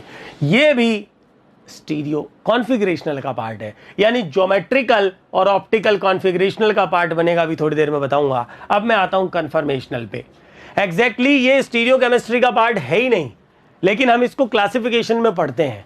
अगर हम इसकी डेफिनेशन देखें तो हम कहेंगे स्टीरियो आइसोमर्स, यानी जिनका मॉलिक्यूलर फॉर्मूला सेम है, स्ट्रक्चरल फॉर्मूला सेम है, 3D अरेंजमेंट डिफरेंट है, लेकिन ये आपस में इंटर कन्वर्टेबल है रूम टेम्परेचर पे, क्योंकि कन्फर्मर्स जो होते हैं वो बेसिकली कम एनर्जी डिफरेंस रखते हैं। क्या बोला मैंने? यहां पर जो दो आइसोमर आप लोगे स्टीरियो आइसोमर, उनकी ऊर्जाओं का अंतर बहुत कम है, वो आपस में इंटर कन्वर्टेबल हो जाएंगे। रूम टेम्परेचर पे वो एनर्जी मिल जाती है, इंटर कन्वर्टेबल होते हैं। इंटर कन्वर्टेबल होते हैं तो उन्हें सेपरेट ही नहीं कर सकते, तो उनकी प्रॉपर्टी तो क्या लोगे आप अलग अलग। हाँ, फॉर एग्जाम्पल मैं लेता हूं एथेन मॉलिक्यूल। क्या लिया मैंने? एथेन का कोई आइसोमर बन सकता है कि स्टीरियो आइसोमर बनते हैं, कन्फर्मर बनते हैं। कौन से? एक बनता है एक्लिप्स्ड और एक बनता है स्टैगर्ड। तो स्टूडेंट्स मैंने क्या किया, न्यूमान प्रोजेक्शन फॉर्मूले को काम में लेते हुए मैंने बना दिया है एक तो एक्लिप्स्ड फॉर्म को, है ना, और एक मैं बना रहा हूं न्यूमान प्रक्षेपण सूत्र को काम में लेते हुए। कौन सा? न्यूमान प्रोजेक्शन फॉर्मूले को काम में लेते हुए। कौन सा? Staggered form. क्या दोनों के 3D अरेंजमेंट में फर्क है? हो सकता है अभी कुछ छात्रों को ये समझ में नहीं आए, कुछ स्टूडेंट्स को ये क्लियरिटी नहीं आ रही हो कि इसमें फर्क है, क्योंकि न्यूमान के बारे में पता नहीं, थोड़ी देर में न्यूमान आपको समझ आ जाएगा तो ये भी क्लियर हो जाएगा। बट इस समय ये तो दिख रहा है कि इसके अंदर हाइड्रोजन आगे पीछे है और इस वाले में पूरी तरह से अलग अलग दिखाई दे रहे हैं। तो एग्जैक्टली एक्लिप्स्ड हिंदी में क्या बोलते हैं? क्रसित। स्टैगर्ड हिंदी में क्या बोलते हैं? सांतरित। Both are conformers. ये कन्फर्मेशनल आइसोमर्स हैं आपस में। एक ही मॉलिक्यूल के दो कन्फर्मर्स हैं और carbon carbon sigma bond rotation पे, फ्री रोटेशन से ये आपस में इंटर कन्वर्टेबल होते हैं। रूम टेम्परेचर पे इन्हें सेपरेट नहीं किया जा सकता। तो बेसिकली एक कहानी तो समझ आ गई कि इस तरह की आइसोमेरिज्म का स्टीरियो में कोई लेना देना नहीं है, क्योंकि सेपरेट ही नहीं होंगे तो प्रॉपर्टी तो कहां से उनकी डिफरेंशिएट करने वाले हैं हम। केवल और केवल इन्हें लास्ट में पढ़ा जाता है, क्योंकि अलग अलग कन्फर्मर में कौन सा ज्यादा स्टेबल है, किसका परसेंटेज ज्यादा एग्जिस्ट करेगा, ये चीजें हमें सीखनी पड़ती है। तो स्टूडेंट्स, स्टीरियो आइसोमेरिज्म हम पढ़ रहे हैं आज के इस वीडियो के अंदर मेनली तो, और इसकी दो कैटेगरी मैंने आपको बताई, एक कॉन्फ़िगरेशनल, एक कन्फर्मेशनल। पहले हम स्टार्ट करेंगे कॉन्फ़िगरेशनल को, फिर हम लास्ट में पढ़ेंगे कन्फर्मेशनल को। आपको बता दूं कि ये हमारे सिलेबस में है आरपीएससी फर्स्ट ग्रेड में, ये तो है ही है, ये भी सिलेबस में है, और कम से कम 5 क्वेश्चन स्टीरियो केमिस्ट्री के 5 क्वेश्चन, 4 तो कम से कम है ही हैं। हर बार आरपीएससी फर्स्ट ग्रेड कम से कम 4 सवाल, कई बार 5 क्वेश्चन जो है ऑर्गेनिक अकेला ये चैप्टर निकालता है। तो भैया जब 5 सवाल ही अकेला दे रहा है तो कितना इंपॉर्टेंस हो गया इस चैप्टर का। कुछ चैप्टर ऐसे होंगे जिनसे एक निकल के आएगा, बड़ा सारा चैप्टर एक सवाल निकला, मैक्सिमम 2 निकल गए, इससे 4 से 5 सवाल निकल रहे हैं हर बार आरपीएससी फर्स्ट ग्रेड के अंदर, और इसके बिना आगे ऑर्गेनिक में आप चल भी नहीं पाते। तो ये इंपॉर्टेंट है ही है भैया। अब मैं बात करता हूं कॉन्फ़िगरेशनल की। तो कॉन्फ़िगरेशनल जो है, कॉन्फ़िगरेशनल की अगर हम बात करें, यानी विन्यासी समावयवता की,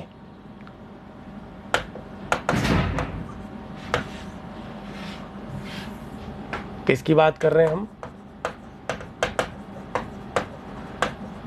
कॉन्फ़िगरेशनल यानी विन्यासी समावयवता की। तो इसे 2 कैटेगरी में हम क्लासिफाई कर सकते हैं।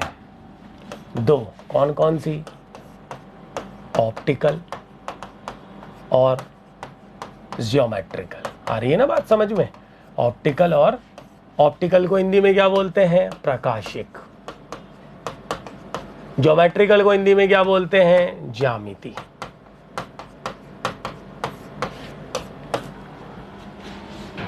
तो कॉन्फ़िगरेशनल जो है, जिनकी ऊर्जाओं का अंतर यानी एनर्जी डिफरेंस जो है बहुत ज्यादा आता है, एनर्जी डिफरेंस ज्यादा है, इन्हें इंटर कन्वर्ट नहीं कर सकते, सेपरेट होंगे आराम से। हाँ, इनमें 2 स्टीरियो आइसोमर्स आप देखते हो, एक ऑप्टिकल और एक ज्योमेट्रिकल। आप किसी भी शब्द को पकड़िए, किसी भी वर्ड को आप पकड़िए, उससे मीनिंग निकल जाएगा। विन्यासी में विन्यास अलग अलग है। विन्यास अलग होने का मतलब है या तो उनकी प्रकाशिक गुण अलग है या ज्यामिति अलग है। और आप पकड़ो किसी भी एक वर्ड को, प्रकाशिक को पकड़ोगे तो आप देखोगे इनके अंदर ये ऐसे स्टीरियो आइसोमर है जिनकी ऑप्टिकल प्रॉपर्टी डिफरेंट होगी, जबकि ये ऐसे स्टीरियो आइसोमर होंगे जिनकी ज्यामिति अलग अलग होगी। इसको जब भी याद करना है, सिस और ट्रांस 2 ब्यूटीन को ले लो, 2 बार ले चुका हूं एग्जाम्पल। ये ज्यामिति का उदाहरण होता है। और ऑप्टिकल यानी कि प्रकाशिक को आपको याद करना है तो लैक्टिक एसिड की 2 फॉर्म ले लो, एक डी और एक एल। आप आर और एस भी उसे बोलोगे आगे जाकर के, वो आपके ऑप्टिकल आइसोमर्स हैं। आपको क्लियरिटी आ रही होगी ऑप्टिकल और ज्योमेट्रिकल पहले समराइज वे में। अब पहले इसको पढ़ेंगे, फिर ज्योमेट्रिकल की तरफ बढ़ेंगे और फिर इसके बाद कन्फर्मेशनल लास्ट पार्ट होगा। ये 3 पार्ट में पूरा स्टीरियोकेमिस्ट्री चलने वाला है। अब इस वीडियो के अंदर हम कितना कर पाते हैं उतना यहाँ करेंगे, उसके बाद नेक्स्ट वीडियो के अंदर इसके आगे के पोर्शन को कंप्लीट करके चलेंगे। पूरा एक वीडियो में नहीं हो सकता है क्योंकि लंबा पोर्शन है स्टीरियोकेमिस्ट्री। तो देखिए स्टूडेंट्स, मैं बात करता हूँ। अब सबसे पहले मैं स्टार्ट कर रहा हूँ ऑप्टिकल, और इसे ध्यान से समझते हुए चलिएगा। आइसोमेरिज्म,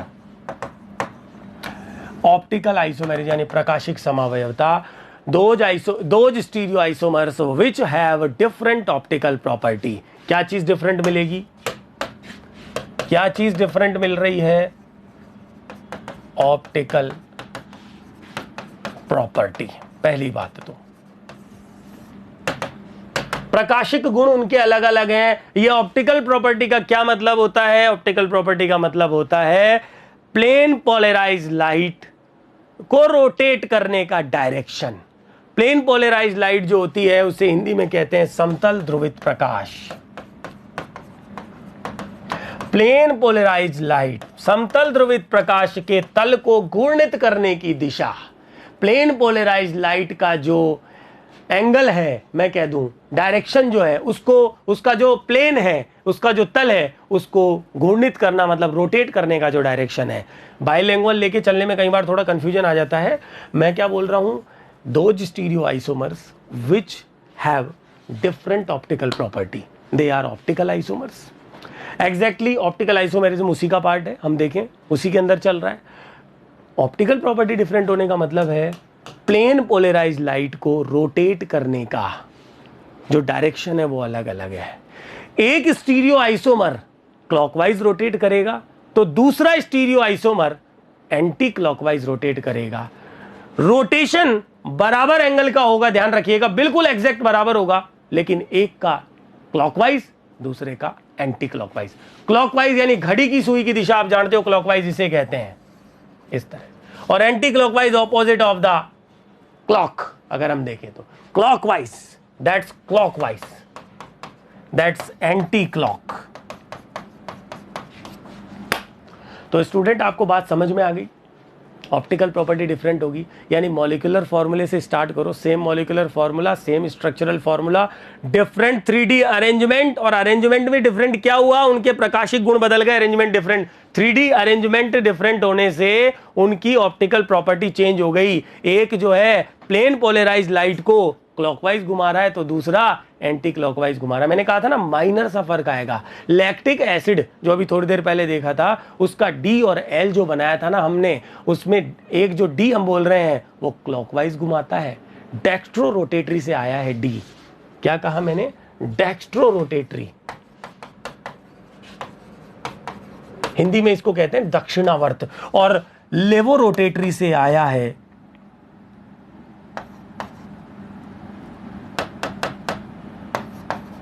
लेवो रोटेटरी से आया है वामावर्त यानी कि एंटी क्लॉकवाइज एल। तो स्मॉल एल या माइनस लिखते हो आप एंटी क्लॉक के लिए, और स्मॉल डी या प्लस लिखते हो आप क्लॉकवाइज कंपाउंड के लिए। तो भैया अगर मैं कहूं लैक्टिक एसिड की स्मॉल डी फॉर्म या प्लस फॉर्म, तो इसका मतलब वो प्लेन पोलराइज लाइट को क्लॉकवाइज रोटेट करती है। और अगर मैं कहूं L form minus form lactic acid की, तो वो प्लेन पोलराइज लाइट को एंटी क्लॉक जो है वो रोटेट कर रही होती है। तो भैया इसका पता कैसे चलेगा? ये प्रायोगिक तौर पे निर्धारित किया जाता है, एक्सपेरिमेंटल डिसाइड किया जाता है। एक एक्सपेरिमेंट में अभी आपके सामने खींचता हूं कि कैसे ये पता करते हैं कि ऑप्टिकल प्रॉपर्टी डिफरेंट होती है। अब यहां पर देखो, एक चीज और आपको समझने की है। क्या? ऐसे कंपाउंड्स, दोज कंपाउंड्स जो प्लेन पोलराइज लाइट को रोटेट करने की टेंडेंसी रखते हैं, जिनमें कैपेसिटी होती है प्लेन पोलराइज लाइट के को रोटेट करने की, यानी कि उस समतल ध्रुवित प्रकाश के तल को घूर्णित करने की क्षमता होती है, ऐसे कंपाउंड्स को हम कहते हैं ऑप्टिकल एक्टिव कंपाउंड। क्या लिया मैंने शब्द यहां पर काम में? Those compounds are called optical short में OA कह देते हैं, यानी प्रकाशिक सक्रिय यौगिक ऐसे यौगिकों को कहा जाता है। तो क्या लैक्टिक एसिड ऑप्टिकल एक्टिव है? बिल्कुल है। और यदि वो ऑप्टिकल एक्टिव है ना, तो ध्यान रखना उसकी एक फॉर्म, एक 3D स्ट्रक्चर तो क्लॉकवाइज रोटेट करेगी प्लेन पोलराइज लाइट को, और उसकी दूसरी फॉर्म एंटी क्लॉकवाइज रोटेट करेगी। अभी तक तो इतनी चीज हमने सीखी है। लैक्टिक एसिड ही नहीं, इसके बाद अभी ढेर सारे एग्जाम्पल आने वाले हैं। टार्ट्रिक एसिड भी आएगा, मेंडेलिक एसिड भी आएगा, ग्लिसरैल्डिहाइड भी आएगा, 2-ब्यूटेनॉल भी आएगा, एलेनिन भी आएंगे, एमिनो एसिड्स भी आएंगे। आप देखोगे बहुत सारे एग्जाम्पल्स आएंगे जो एग्जैक्टली ऑप्टिकल आइसोमेरिज्म शो करते हैं। तो ऑप्टिकल एक्टिव कंपाउंड ही हो गए। और ऐसे कंपाउंड जिनमें क्षमता नहीं होती, कैपेसिटी नहीं होती है प्लेन पोलराइज लाइट को रोटेट करने की, वो कहलाते हैं ऑप्टिकली इनएक्टिव, OI। क्या कहलाते हैं? Optically inactive. और यदि ये कंपाउंड इनएक्टिव है तो भैया वो ओरिजिनली ऑप्टिकल आइसोमेरिज्म तो शो नहीं कर रहे। अब इसके अलावा कोई दूसरी आइसोमेरिज्म वो शो कर जाए तो उसके लिए आपको क्या चेक करना होता है? मॉलिक्यूलर फॉर्मूला सेम हो, स्ट्रक्चरल फॉर्मूला सेम हो, 3D अरेंजमेंट डिफरेंट हो तो स्टीरियो का पार्ट है, और अगर 3D अरेंजमेंट से ऑप्टिकल प्रॉपर्टी बदल रही है तो वो ऑप्टिकल का पार्ट है, ज्योमेट्री बदल रही है तो वो ज्योमेट्रिकल का पार्ट है। आ रही है बात समझ? बस दो ही है स्टीरियो के अंदर। ऐसे कंपाउंड्स को प्रकाशिक सक्रिय ऑप्टिकल एक्टिव कहा जाता है ना। जितने भी ऑप्टिकल एक्टिव कंपाउंड्स आप देखोगे उनकी दो ही स्टीरियो आइसोमर बनेंगे। हाँ, दो बनेंगे, ये ध्यान रखना। उनमें से एक क्लॉकवाइज घुमाएगा, दूसरा एंटी क्लॉक घुमाएगा। किसको? प्लेन पोलराइज लाइट को। ये क्या है प्लेन पोलराइज लाइट? आ जाओ। PPL, शॉर्ट में कह देते हैं PPL, प्लेन पोलराइज्ड लाइट। थोड़ा सा इंट्रोडक्शन ले लेते हैं इसका, इससे कोई सवाल तो आएगा नहीं, लेकिन अब चल रहे हैं टॉपिक में तो लेके चलना जरूरी है। इंट्रोडक्शन तो पूरा वीडियो बन रहा है तो भैया आपको पूरी स्टीरियो केमिस्ट्री समझ में आनी चाहिए ना, जो काम की चीजें हैं वो सारी। प्लेन पोलराइज लाइट जो है, मैं आपको बताता हूं। देखो, प्लेन पोलराइज लाइट जो है वो मैं आपको बता देता हूं एक बार कि एग्जैक्टली जो आप लेते हो ऑर्डिनरी लाइट, सामान्य प्रकाश। सामान्य प्रकाश का मतलब है बल्ब की लाइट आप ले लो, ट्यूब लाइट ले लो, या आप सनलाइट ले लो, सूर्य का प्रकाश ले लो। आप जो आप लाइट ले रहे हो ना, ये होता है इलेक्ट्रोमैग्नेटिक फिनोमिना। इसे आप कहते हो EMR, इलेक्ट्रोमैग्नेटिक रेडिएशन। पूरा EMR चलता है इसमें दो फील्ड होते हैं, एक इलेक्ट्रिक और एक मैग्नेटिक। मैं आपको सिर्फ शॉर्ट वे में बता रहा हूं क्योंकि ज्यादा तो ये फिजिक्स का मैटर हो जाता है जाके, तो ज्यादा डीप में तो मैं जा नहीं रहा। ये फिजिक्स के जो महारथी है वो ज्यादा क्लियर इसको कर सकते हैं, है ना। बात ये है कि ऑर्डिनरी जो लाइट होती है उसकी जो वेव्स होती हैं वो डिफरेंट प्लेन में ऑसिलेट करती हैं, वाइब्रेट करती हैं। सामान्य प्रकाश, चाहे आप इलेक्ट्रिक फील्ड की वेव्स ले लो, चाहे आप मैग्नेटिक फील्ड की वेव्स ले लो, ये अलग अलग प्लेन्स में क्या करती है? ऑसिलेट करती है, दोलन करती है, वाइब्रेशन करती हैं।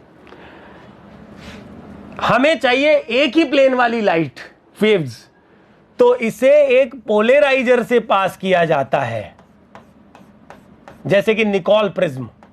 क्या लेते हैं? पोलराइजर। अब पोलराइजर इस लाइट के साथ इंटरेक्ट करता है और एक ही प्लेन की प्लेन पोलराइज लाइट जनरेट करता है, PPL।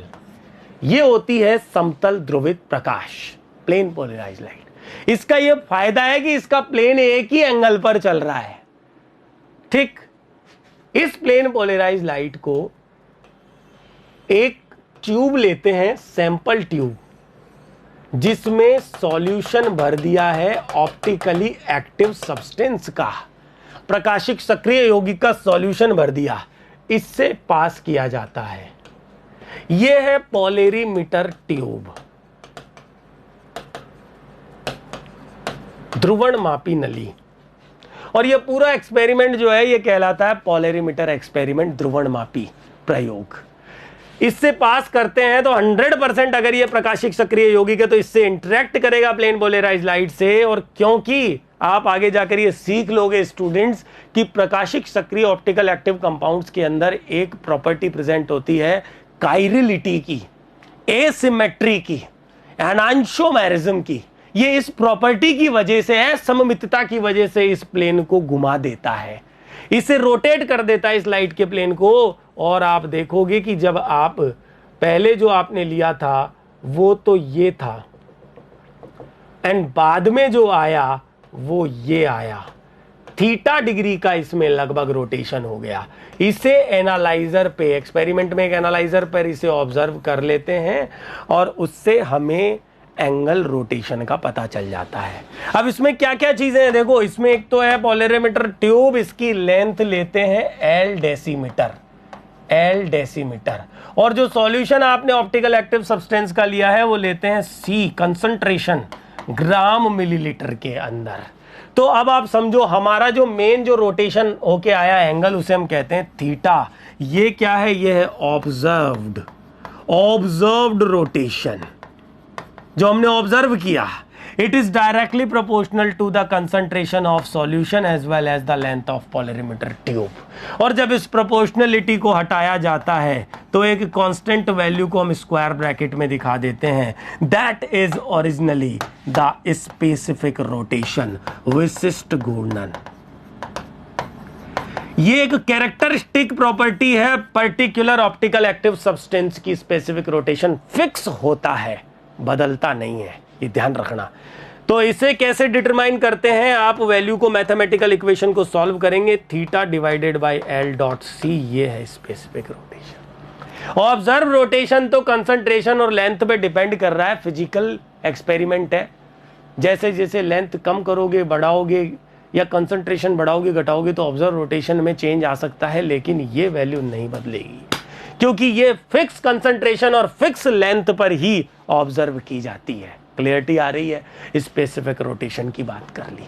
तो एक्सपेरिमेंटली ऑप्टिकल एक्टिविटी को हम इस तरह से पोलरिमीटर एक्सपेरिमेंट को काम में लेकर के मेजर करते हैं। रोटेशन आया तो सब्सटेंस एक्टिव, रोटेशन नहीं आया प्लेन पोलराइज्ड लाइट में तो सब्सटेंस इनएक्टिव। ध्यान से समझ रहे हो आप इस बात को? इनएक्टिव होगा वो। रोटेशन आया, अगर क्लॉकवाइज आए, ये क्लॉकवाइज चल रहा है, तो स्टूडेंट वो आइसोमर जो आपने लिया था वो डेक्स्ट्रो रोटेटरी प्लस था, और यदि रोटेशन एंटी क्लॉकवाइज आया तो जो आइसोमर आपने लिया था वो लिवो रोटेटरी यानी कि माइनस आइसोमर था। आगे जाकर आप सीखोगे, ये तो हमने प्योर सब्सटेंस लिया। तब अगर हम मिक्स ले लें, मतलब प्लस भी ले लें माइनस भी ले लें, एक ही कंपाउंड का मिक्स कर दें, तो भैया ये डिपेंड करेगा कि कौन सा स्टीरियो आइसोमर की एक्सिस है, ज़्यादा है, उस पर ये रोटेशन डिपेंड करेगा। तो वो आगे की चीज़ है, वो अभी बात नहीं कर रहे। ये सब आगे की चीज़ है। जैसे रेसेमिक मिक्सचर जो होता है उसका नेट रोटेशन 0 आता है, उसमें 50% दोनों इक्वल अमाउंट में स्टीरियो आइसोमर होते हैं। आगे की बात है, आगे करेंगे। फिलहाल प्लेन पोलराइज्ड लाइट समझ आ गया। तो एक्सपेरिमेंटली तो आपने ये चीज सीख ली है कि कैसे पता करते हैं ऑप्टिकल एक्टिविटी का। आपने ये चीज सीख ली कि ऑप्टिकल आइसोमेरिज्म क्या होती है, ऑप्टिकल एक्टिव कंपाउंड क्या होते हैं, प्लेन पोलराइज्ड लाइट एक्सपेरिमेंटली क्या होता है, ये सब चीज आपको समझ में आ गई। अब आप इस एग्जाम्पल को वापस लो, लैक्टिक एसिड वाले को। चलो मैं नेक्स्ट पेज पर बना देता हूं, एक बार लो तो सही इस एग्जाम्पल को देखो। ये था लैक्टिक एसिड, देखना एक बार सभी स्टूडेंट, और ये था लैक्टिक एसिड, ये वाला। दो स्टीरियो आइसोमर बना दिए, molecular formula same, structural formula same, stereo isomer different 3D arrangement है। क्या चीज इनमें बदल रही है? इनकी ऑप्टिकल प्रॉपर्टी अलग अलग है। कैसे कि ये माइनस था और ये प्लस था। मैं आपको बताऊं कि ये -2.9 डिग्री रोटेशन देता है, स्पेसिफिक रोटेशन इसका, जबकि इसका स्पेसिफिक रोटेशन आता है +2.9। यानी आप समझ तो गए होंगे कि प्लस का मतलब क्लॉकवाइज में 2.9 डिग्री का रोटेशन आता है स्पेसिफिक, इसका -2.9 डिग्री का रोटेशन आता है। इसका ये लेवो रोटेटरी फॉर्म हो गई है इसकी, देखिएगा लेवो रोटेटरी। और ये क्योंकि ये एक्सपेरिमेंटल चीज है इसलिए प्योर एक्यूरेसी के साथ मुझे आप लोगों से शेयर करना बहुत जरूरी था। आ गई ना बात समझ में? तो ये तो हम लोगों की चर्चा हुई ऑप्टिकल आइसोमेरिज्म। अब मैं आगे बढ़ता हूं, मैं आप लोगों से बात शुरू कर रहा हूं। पहले ऑप्टिकल आइसोमेरिज्म में सबसे पहले आपको बताएंगे काइरल सेंटर, एसिमेट्रिक सेंटर भी बोलते हैं। दरअसल सेंटर तो बात की बात है, मैं आप लोगों से कायरल कार्बन पहले बात कर रहा हूं। ध्यान रखना, tetrahedral carbon, not trigonal planar, not linear carbon. Tetrahedral carbon जिसकी 4 वैलेंसी और चारों की चारों संयोजकताएं अलग अलग लिगेंड्स से जुड़ी हुई हैं, कायरल कार्बन कहलाता है। आप जानते भी हो। इसकी बात क्यों कर रहे हैं? क्योंकि जितने भी ऑप्टिकल एक्टिव आप देखोगे कंपाउंड्स, जनरली उनमें कायरल सेंटर प्रेजेंट था। तो मेरी बात समझ आ रही होगी। कायरल सेंटर या कायरल कार्बन एक ऐसा टेट्राहेड्रल sp3 हाइब्रिड कार्बन है जिसकी चारों संयोजकताएं, चारों वैलेंसी अलग अलग लिगेंड से जुड़ी हुई है। अलग अलग लिगेंड का मतलब वो एटम भी हो सकता है, वो ग्रुप ऑफ एटम भी हो सकते हैं। बहुत ग्रुप भी ले लो, पूरा ग्रुप ही अलग समझो। लिगेंड पूरे का मतलब पूरा अलग ग्रुप हो गया है। स्टार से रिप्रेजेंट करते हैं। ABCD चारों अलग अलग एटम है, अलग अलग ग्रुप ऑफ एटम है, लिगेंड है, यूं कह दो। For example lactic acid. अब आप देखो, आपको लैक्टिक एसिड में जो कायरल सेंटर मैंने बताया था, इसमें एक काम और करते हैं। क्या काम करते हैं इसमें? इस हाइड्रोजन को भी हम अलग दिखा देते हैं। ये देखो लैक्टिक एसिड में। अब आप चेक करो, क्या चेक कर रहे हो? इस कार्बन से एक तो पूरा OH हाइड्रोक्सी अलग है, CH3 मिथाइल अलग है, कार्बोक्सिलिक अलग है, हाइड्रोजन अलग है। एलिमेंट तो इसका कार्बन कार्बन सेम है, लेकिन पूरा ग्रुप क्या है? अलग अलग है ना। कई बार कई स्टूडेंट ऐसे होते हैं जो इंट्रोडक्टरी शुरुआत कर रहे होते हैं, जिन्होंने कुछ समझा ही नहीं पहले, जो अब सीख रहे हैं, तो उनको कायरल सेंटर भी नहीं पता होता कई बार, है ना। हाँ बिल्कुल, ये तो छोटी स्ट्रक्चर बनाई है, बड़ी स्ट्रक्चर में कायरल सेंटर ढूंढ पाना कई बार उसमें भी गलतियां हो जाती है ना। तो ध्यान से चीज को समझना। कायरल सेंटर है, आप समझ लो इसमें ये भी टेट्राहेड्रल कार्बन था, लेकिन ये कायरल सेंटर नहीं है क्योंकि इस पर 3 हाइड्रोजन आ गए। तीनों सेम हाइड्रोजन, सेम एलिमेंट है, कायरल सेंटर। एसिमेट्रिक सेंटर, तो आपको समझ में आ गई बात। कायरल सेंटर या एसिमेट्रिक सेंटर का मीनिंग आप समझ चुके हो। सबसे पहली बात, अब मैं कुछ एग्जांपल लेता हूं। लैक्टिक एसिड हो गया, क्या लिया? 2 ब्यूटेनॉल। 2 ब्यूटेनॉल में 4 कार्बन दिखाई दे रहे हैं, चारों टेट्राहेड्रल हैं, sp3 हाइब्रिड है। शर्त यही है, ट्राइगोनल प्लेनर कार्बन कभी भी कायरल नहीं होगा, क्योंकि इसमें तो वैलेंसी ही 3 हो गई। मैंने कहा 4 वैलेंसी 4 संयोजकता है, जहां वैलेंसी 3 आ रही है। वैलेंसी 3 से मतलब, सॉरी स्टूडेंट्स, वैलेंसी नहीं बोलना है मुझे। आप देख रहे हो कि इस कार्बन से 3 ही ग्रुप या एटम या लिगेंड अटैच होंगे।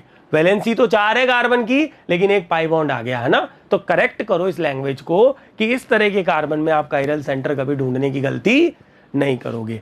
यहां 4 कार्बन, 3 हाइड्रोजन, 2 हाइड्रोजन, 3 हाइड्रोजन, ये तो कायरल हो नहीं सकते। इस कार्बन पे 1 हाइड्रोजन है, 1 मिथाइल है, 1 इथाइल है, 1 OH है, कायरल सेंटर है। 2 ब्यूटेनॉल में कितने कायरल सेंटर प्रेजेंट है? 1 कायरल सेंटर।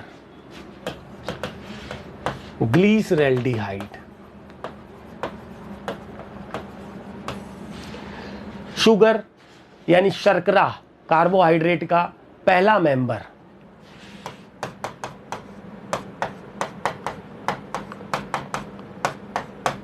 इस तरह से बनाते हो। और अगर ढंग से देखो तो ये हाइड्रोजन जो है, इसको ओपन करके आप ऐसे दिखाते हो, तो आपको ये समझ में आ जाएगा कि इस कंपाउंड के अंदर एक कायरल सेंटर है। कैसे? इस कायरल सेंटर पे 1 हाइड्रोजन, 1 OH, दोनों अलग अलग लिगेंड हो गए। हाइड्रोक्सी मिथाइल अलग लिगेंड है और एल्डिहाइड अलग लिगेंड है, चारों अलग अलग लिगेंड्स आ गए हैं। ये क्या है? कायरल सेंटर है। तो देखो, इतना ज्यादा भी बेसिक लेकर नहीं चलेंगे, कायरल सेंटर में इतनी ज्यादा डिटेल में चले गए। अब मैं लेता हूं एलेनिन। एलेनिन जो है, ये वो एमिनो एसिड है जिसमें कायरल सेंटर प्रेजेंट होता है। Alpha amino acids, amino acid जो है आप जानते हो प्रोटीन की मोनोमर यूनिट है, आगे पढ़ोगे बायोमोलिक्यूल्स के अंदर। ये है amino acid alanine. Alpha amino acid है, इसमें एक ग्रुप है एसिडिक, एक एमिनो, एक हाइड्रोजन और एक मिथाइल। ये क्या हो गया? कायरल सेंटर आ गया। एलेनिन का केस हो गया, ग्लिसरैल्डिहाइड का केस हो गया, लैक्टिक एसिड अलग हो गया, 2-ब्यूटेनॉल अलग हो गया, और बहुत सारे सिंगल कायरल सेंटर रखने वाले कंपाउंड हम देख सकते हैं। तो कुल मिलाकर के कायरल सेंटर आपको ढूंढना आ गया है। जैसे कि एक उदाहरण और लेता हूं मैंने लिया डेकालीन। सपोज मैं आपसे कहूं कि डेकालीन में ढूंढिए कायरल सेंटर, तो स्टूडेंट्स दो कार्बन जिनके पास 2 हाइड्रोजन है उन्हें तो कभी कायरल आप गिनना ही मत। जिन पर आपको 1 हाइड्रोजन दिखे वहां रुकना, चेक करना वैलेंसी, आगे की तरफ लिगेंड्स चेक करो, जहां तक आप जा सकते हो सेम एनवायरनमेंट मिल रहा है, मतलब 0 कायरल सेंटर। डेकालीन में एक भी कायरल सेंटर नहीं है। बात समझ आ रही? कायरल सेंटर, कीरेल केंद्र, टेट्राहेड्रल सेंटर भी बोल सकते हो आप इसको एसिमेट्रिक सेंटर भी बोल सकते हो। लेकिन इस डेकालीन में मैंने यहां एक ब्रोमाइड जोड़ दिया। जो ही मैंने ये ब्रोमाइड जोड़ा स्टूडेंट्स, अब आप चेक करो इसको और इस 3 कार्बन को।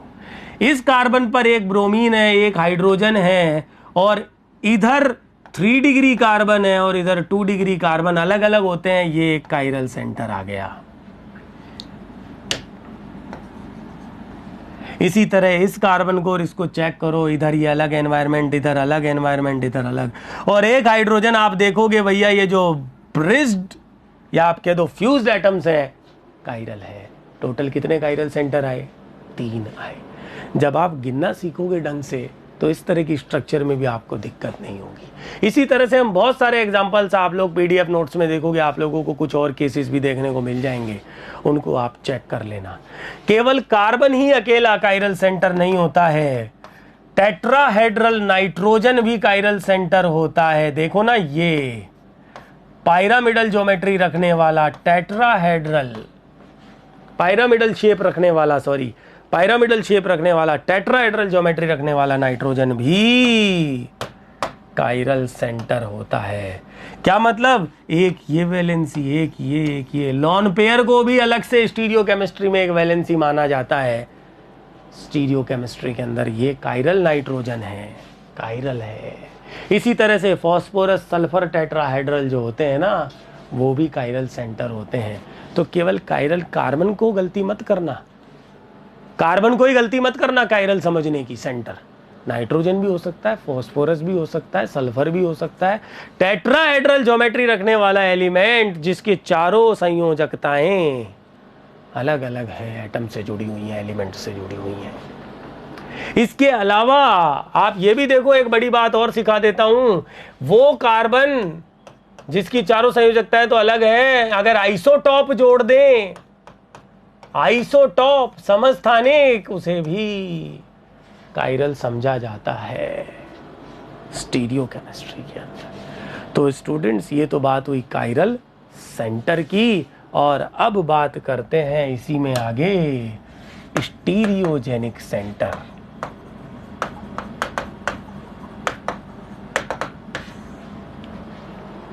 तो हम बात करते हैं स्टीरियोजेनिक सेंटर, इसे हिंदी में कहा जाता है त्रिविमजिनी केंद्र।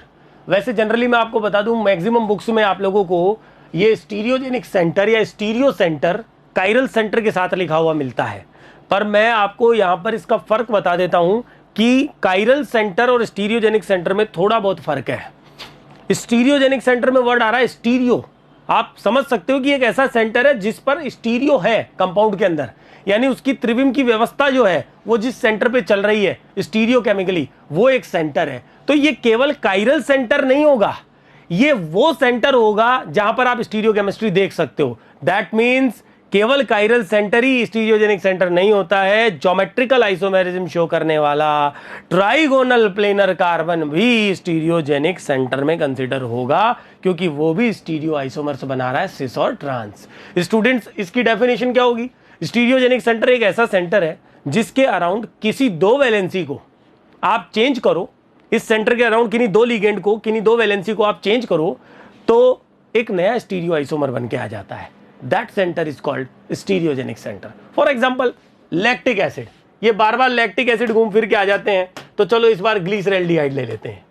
ग्लिसरैल्डिहाइड मैंने ले लिया ये, और इसके किन्हीं दो लिगेंड्स को, मान लीजिए मैंने इस OH को और H को आपस में इंटरचेंज कर दिया, क्या मतलब, इस सेंटर पे, इस सेंटर पे, इस सेंटर पे, इस सेंटर पे, इस कार्बन पे मैंने दो लिगेंड को आपस में इंटरचेंज किया इसके अराउंड, तो मुझे एक नया स्टीरियो आइसोमर मिला। ये D था तो ये L बन के आ गया।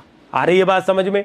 तो आपने देखा इस ग्लिसरैल्डिहाइड में जो कायरल सेंटर था ये क्या हो गया, एक स्टीरियोजेनिक सेंटर हो गया। तो कोई नई बात है क्या? कायरल सेंटर तो स्टीरियोजेनिक सेंटर होता है, बिल्कुल पता है। अब आओ दूसरे एग्जांपल पे, सिस्टोब्यूटीन लिया हमने, और सिस्टोब्यूटीन में इस सेंटर पे आप चाहे इन दोनों लिगेंड को इंटरचेंज करो या इस सेंटर पे आप इन दोनों लिगेंड को इंटरचेंज करो। स्टूडेंट्स, जब आप किसी भी एक सेंटर पे इंटरचेंज करोगे, दोनों पे मत करना एक साथ, किसी एक पर जब आप करोगे नया स्टीरियो आइसोमर, ये सिस था तो ये क्या बन के आया, ट्रांस। तो इससे क्या बात समझ में आ गई? Both centres are stereogenic centres. अब आओ देखो एक और एक उदाहरण लेता हूं, एक और उदाहरण एग्जांपल लेते हैं। ये टर्शरी ब्यूटाइल जोड़ दिया और ये OH जोड़ दिया। ये टर्शरी ब्यूटिल ग्रुप होता है, ये 3 मिथाइल इस पर अटैच है, टर्शरी ब्यूटिल। कायरल सेंटर कितने हैं अगर मैं इसमें आपसे सवाल पूछूं तो भैया कायरल सेंटर 0 है, करके देख लेना आप। लेकिन स्टीरियोजेनिक सेंटर कितने हैं? 2 हैं। ये भी स्टीरियोजेनिक है और ये भी स्टीरियोजेनिक। अब आ गया कंफ्यूजन। अब तक आपने अगर कायरल सेंटर को स्टीरियोजेनिक सेंटर माना था तो ये बहुत बड़ी गलती थी। स्टीरियोजेनिक सेंटर वो है जहां स्टीरियो केमिस्ट्री चलती है, और स्टीरियो केमिस्ट्री के 2 हिस्से हैं, एक ऑप्टिकल और एक ज्योमेट्रिकल। तो केवल ऑप्टिकल यानी केवल कायरल को मत गिनो, ज्योमेट्रिकल को साथ लो। इन सेंटर पर एक सिस बनता है और एक ट्रांस बनता है isomer. That is why they are stereogenic centre. और इन स्टीरियोजेनिक सेंटर पर आगे आपको मैं डायस्टीरियोमर्स बनाना सिखाऊंगा। Is it clear? नाउ मैं आगे बढ़ता हूं क्योंकि टाइम ज़्यादा खराब नहीं करेंगे आप लोगों का, पर्टिकुलर टू द पॉइंट हम चल रहे हैं। और अब मैं बात करता हूं आप लोगों से बहुत ही इंपॉर्टेंट, बहुत ही बेहतरीन और समझने वाली चीज़ जिसका नाम है इनांशियोमेरिज्म की। यहां पर मैं आप लोगों से चर्चा कर रहा हूं कायरलिटी की या कायरल ऑब्जेक्ट्स की। इसकी प्रस्तावना अच्छे से बना के चलिए क्योंकि यही चीज समझने की है थ्योरेटिकली। भैया मेरी बात को ढंग से समझो। हम पढ़ रहे हैं ऑप्टिकल आइसोमेरिज्म, प्रकाशिक समावयवता को, हम पढ़ रहे हैं स्टीरियो केमिस्ट्री को। ओरिजिनली आप देखोगे रियल में जेन्युइनली 2 कंपाउंड्स हैं। मैं तो 2 की बात कर लेता हूं, 2 से ज़्यादा हो भी सकते हैं। मॉलिक्यूलर फार्मूला उनका सेम आ रहा है, स्ट्रक्चरल फार्मूला सेम आ रहा है, 3D अरेंजमेंट डिफरेंट आ रहा है। स्टीरियो आइसोमर्स हैं। स्टीरियो आइसोमर्स जिनकी ऑप्टिकल प्रॉपर्टी डिफरेंट है, दे आर ऑप्टिकल आइसोमर। पता कैसे किया? एक्सपेरिमेंटली। कैसे? Plane polarised experiment, polarimeter experiment को लगा लिया, पता चल गया। एक तरीका तो ये। पर क्या एक्सपेरिमेंट को लेकर के हम एग्जाम में बैठ सकते हैं? ये पॉसिबल ही नहीं है, वो तो एक्सपेरिमेंट लेबोरेटरी में होता है। थ्योरेटिकली कैसे पता करेंगे? थ्योरेटिकली एग्जाम में कैसे चेक करेंगे कि कोई कंपाउंड ऑप्टिकल आइसोमेरिज्म शो कर रहा है? यानी कॉन्सेप्ट क्या निकाला? एनांशियोमेरिज्म को निकाला। इसे हिंदी में क्या बोलते हैं? इसे हिंदी में कहते हैं प्रतिबिंब समावयवता। तो हिंदी वाले तो समझ गए होंगे अब इसका मीनिंग। मिरर इमेज वाली कंसेप्ट काम आ रहा है। कायरलिटी को कीरियलता बोलते हैं। तो देखो ये दोनों ही शब्द एक ही चीज को रिप्रेजेंट कर रहे हैं, और वो क्या? ऑप्टिकल एक्टिविटी को। ये जिसने शो कर दिया, ये मान के चलना वो ऑप्टिकल एक्टिविटी शो करेगा। प्लेन पोलराइज्ड लाइट को वो रोटेट करेगा, 100% रोटेट करेगा। इसको इसकी इंट्रोडक्शन की शुरुआत कहां से करें हम? इसको हम कहां से शुरू कर सकते हैं? हम पूरे ब्रह्मांड को, यूनिवर्स को लेके चलें। यहां पर आपको बहुत सारे कायरल ऑब्जेक्ट्स दिखाई देंगे, जैसे कि हमारी खुद का शरीर, हमारी खुद की body, human body is a chiral object. Chiral object का मतलब कोई भी जिसमें कायरलिटी प्रेजेंट है। हमारे शरीर में कायरलिटी प्रेजेंट है। हम एनांशियोमेरिज्म शो करते हैं, इसका मतलब हम ऑप्टिकल एक्टिव हैं। बिल्कुल हम ऑप्टिकल एक्टिव होंगे यदि हमारा सैंपल बना के डाल दोगे हाँ पोलरीमीटर ट्यूब के अंदर, तो प्लेन पोलराइज लाइट को रोटेट कर देंगे। हम मजाक कर रहे हैं यहाँ पर, मैं मजाक कर रहा हूँ आप लोगों से। कहने का मतलब ये है कि हम कोई सैंपल किसी कंपाउंड का लेते हैं, हम तो केवल कायरल ऑब्जेक्ट की बात कर रहे हैं। ह्यूमन बॉडी, मानव शरीर कायरल ऑब्जेक्ट है। मैं आपको पहली बात तो ये कायरलिटी की शुरुआत कहां से हुई? ये हुई एक ग्रीक वर्ड कायर से। कियर भी बोल देते हैं, इसका मतलब होता है हैंड। हैंड का मतलब हाथ, राइट और लेफ्ट हैंड। तो भैया शुरुआत यहीं से 11th 12th में भी यहीं से होती है। मैं भी यहीं से शुरुआत कर देता हूं। मैंने क्या किया, मेरे खुद के एक राइट हैंड को लिया और एक लेफ्ट हैंड को लिया। आप इन दोनों को ढंग से ऑब्जर्व करो। क्या इनका मॉलिक्यूलर फॉर्मूला सेम है? बिल्कुल। फिंगर्स बिल्कुल सेम है। क्या इनकी कनेक्टिविटी सेम है? बिल्कुल। थंब जहां से अटैच है इस वाले हाथ में, थंब वहीं से है, फिंगर इस साइड से, फिंगर इस साइड से है। इनकी कनेक्टिविटी यानी इनका स्ट्रक्चरल फॉर्मूला भी सेम है, मॉलिक्यूलर फॉर्मूला भी सेम है। क्या इनका 3D अरेंजमेंट डिफरेंट है? क्या थंब जो है आप उधर से देख रहे हो, आपको लेफ्ट दिखाई देगा, और इस वाले मॉलिक्यूल में थंब आपको इस वाले हैंड में राइट दिखाई देगा। आप उधर से देख रहे हो, आपको राइट दिखाई देगा। देखो है ना, कुल मिलाकर के स्टीरियो आइसोमर्स हैं। लेकिन आप इनको देखो, राइट और लेफ्ट हैंड को, they are originally mirror image of each other. ये आपस में एक दूसरे के प्रतिबिंब समावयवी हैं। Same molecular formula, same structural formula, different 3D arrangement. They are mirror image isomers. अब मिरर इमेज हैं तो इनमें अब आगे और क्या, दे आर इनांशियोमर्स। कैसे? इन मिरर इमेज को आपस में एक दूसरे पर प्लेस्ड किया। एक दूसरे पर प्लेस करने का मतलब है एक दूसरे पर अध्यारोपित करने की कोशिश की, सुपर इंपोज किया। सुपर इंपोज किया। आप देखो, मैं इस तरह से डायग्रामेटिकली आपको दिखा रहा हूं। सुपर इंपोज करते वक्त इस हाथ का जो थंब था उसके पीछे की तरफ फिंगर आ गई है, और इधर वाली फिंगर पे पीछे वाले कंपाउंड यानी पीछे वाले लेफ्ट हैंड का थंब आ गया है। तो आप देखो एग्जैक्टली तो ढक तो गया पूरा हाथ, कवर पूरा हो गया, प्लेस पूरा हो गया, लेकिन सुपर इंपोज अध्यारोपण में आगे वाली साइड पे जो एटम है पीछे वाली साइड पे भी वही होना चाहिए, वो नहीं मिल रहा। फिंगर वाली साइड पे थंब आ गया और इधर थंब वाली साइड पे पीछे फिंगर आ गई। हमने कहा not superimposable. Mirror images isomers, stereoisomers which are mirror images of each other but not superimposable, they are chiral enantiomers object. प्रतिबिंब समावयवी। तो राइट और लेफ्ट हैंड एग्जैक्टली मैं आपको बताऊं एक ही कंपाउंड, एक ही टाइप की चीज है। सिर्फ क्या फर्क है दोनों के अंदर? ये कायरल ऑब्जेक्ट हैं, कायरलिटी शो कर रहे हैं, इनांशियोमेरिज्म शो कर रहे हैं। Mirror image isomers which are not superimposable. तो अब आपको कहानी समझ आ गई राइट और लेफ्ट हैंड की। ये ध्यान रखना, कुछ स्टूडेंट क्या करते हैं, कुछ कैंडिडेट ये राइट और लेफ्ट हैंड लिया, बोले इसको घुमा के प्लेस कर दो, अब हो गए सुपर इंपोज। अरे भैया घुमाने पर ये ओरिजिनल चीज ये थी, इसको वैसा का वैसा प्लेस करोगे, वैसा का वैसा सुपर इंपोज करोगे, तब बात करेंगे ना सुपर इंपोजिबिलिटी की। घुमा के आप कैसे कर रहे हो? तो घुमाने पर तो आपने मॉलिक्यूल को रोटेट कर दिया। हाँ, और मॉलिक्यूल को रोटेट करने में आप क्या चीज देखी आपने? इसका जो फ्रंट लाइट पोर्शन था, ये एक डार्क पोर्शन एक लाइट पोर्शन है, इसका डार्क पोर्शन पीछे की तरफ आ गया, इस तरह ये फ्रंट पे था। तो मॉलिक्यूल में भी भैया चीजें बदल जाएगी, घुमाने पर वो मॉलिक्यूल नहीं मिलेगा जो आप सोच रहे हो, यानी सुपर इंपोज नहीं होंगे। तो भैया कुल मिलाकर कहानी क्या निकल के आई कि इनांशियोमेरिज्म का मतलब आ गया non superimposable mirror images of a compound.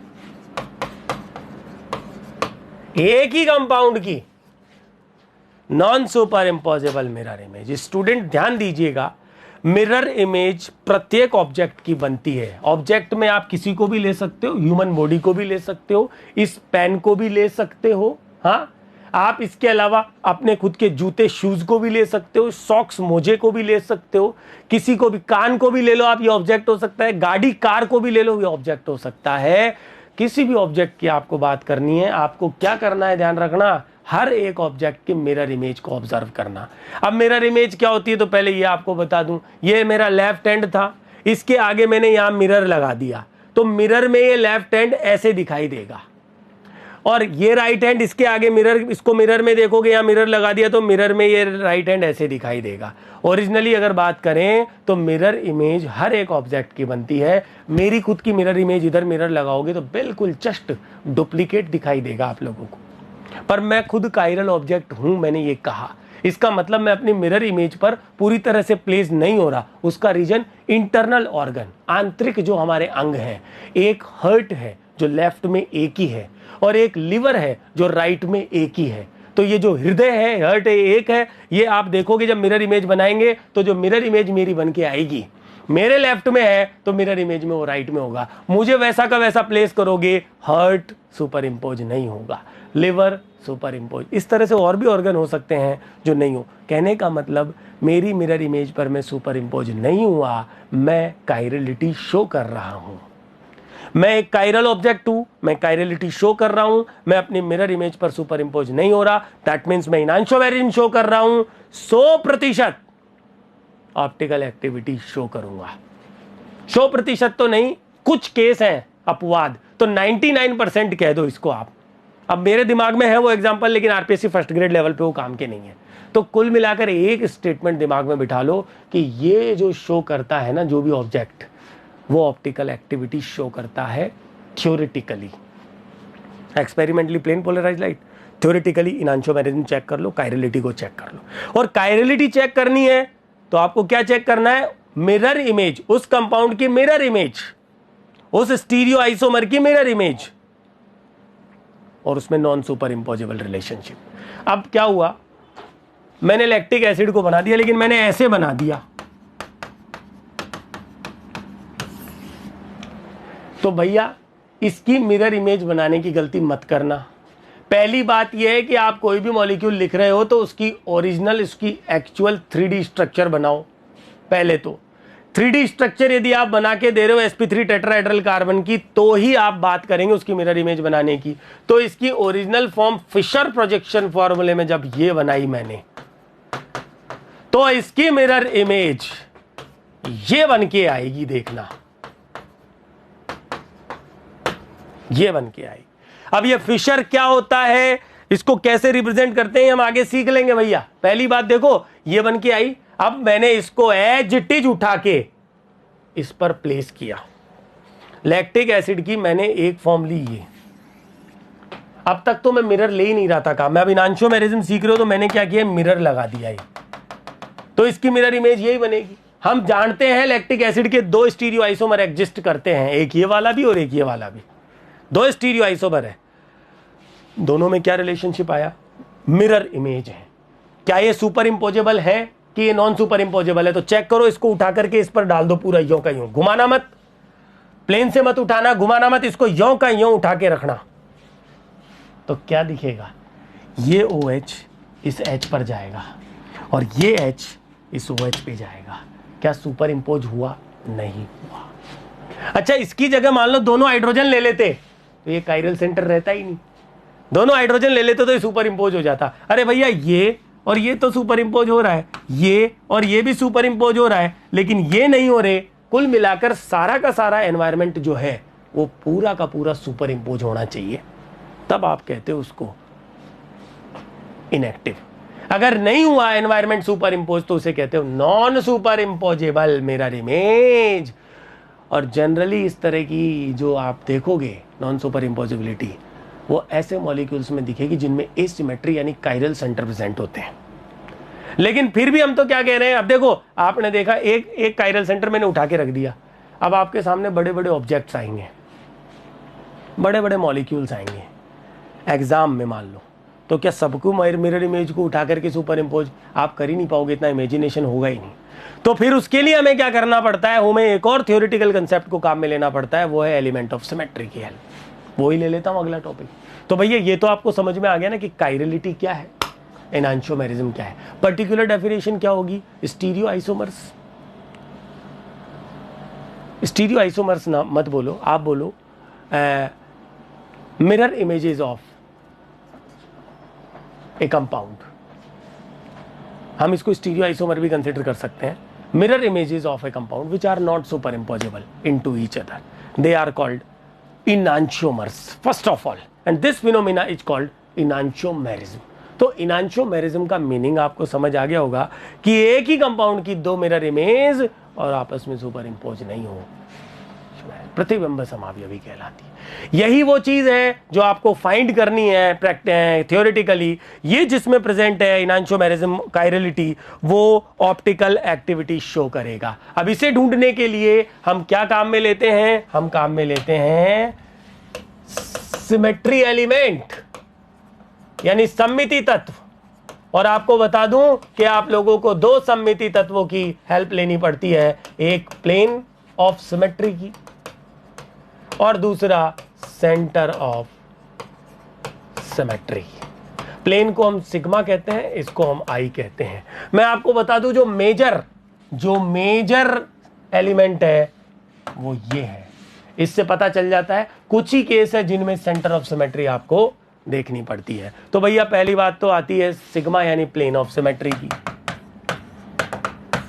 किसी भी मॉलिक्यूल में आपको ये देखना आ गया तो आप ये ढूंढ सकते हो कि वो इनांशियोमेरिज्म शो करेगा कि नहीं, कायरलिटी शो करेगा कि नहीं। किसी भी ऑब्जेक्ट में, ऑब्जेक्ट भी ले लो आप कोई सा भी, है ना। अभी आप राइट लेफ्ट हैंड ले रहे थे, अभी आप ह्यूमन बॉडी ले रहे थे, फिर आपने लैक्टिक एसिड लिया, ग्लिसरॉल्डिहाइड लिया।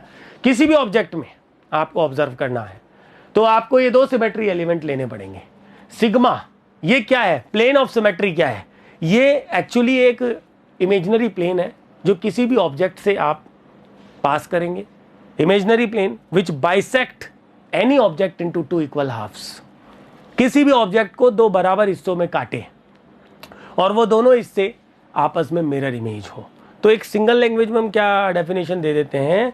Imaginary plane which bisect any object into two mirror images equal halves. यानी कि एक इमेजिनरी प्लेन जो किसी भी मॉलिक्यूल को, कंपाउंड को, ऑब्जेक्ट को दो बराबर मिरर इमेज में काटता है।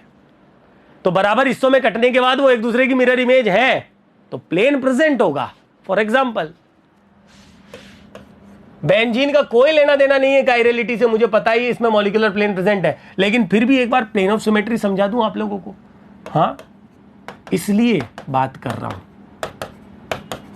ये देखो प्लेन बिल्कुल दो बराबर हिस्सों में काटेगा और दोनों एक दूसरे की मिरर इमेज बनेंगे। मिरर इमेज देखने का एक ही तरीका है, मिरर के सामने खड़े हो जाओ, अपने बगल में मिरर लगा लो, मिरर इमेज दिखना शुरू हो जाएगा। और फिर इमेजिन करना शुरू कर दो कि इसके बगल में मिरर लगाएंगे तो ये कैसा दिखेगा, तो अपने आप आपको इमेजिनेशन हो जाएगा। सारी केमिस्ट्री इमेजिनेशन की है स्टूडेंट्स। ये देखो, ये तो बेंजीन, ये प्लेन प्रेजेंट है और भी कई प्लेन प्रेजेंट है इसमें, प्लेन ऑफ सिमेट्री। दूसरा एग्जांपल लैक्टिक एसिड। ये बार बार लैक्टिक एसिड आ जाता है। ग्लिसरॉल्डिहाइड ले लो, 2-ब्यूटेनॉल, जिसमें एक कायरल सेंटर है। जरा एक बार ये प्लेन लगा के तो देखो, ये वाला, इधर H इधर OH। No, sigma absent. इसमें प्रेजेंट थी, प्रेजेंट, इसमें एब्सेंट। कैसे? ये वाला लगा के, ऊपर COH नीचे CH3, एब्सेंट।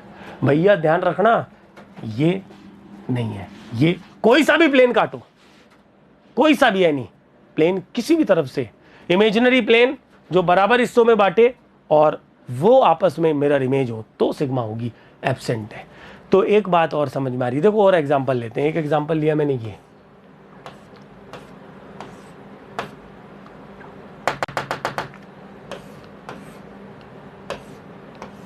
साइक्लोब्यूटेन पर मैंने दो COOH ग्रुप अटैच कर दिए इस तरह से।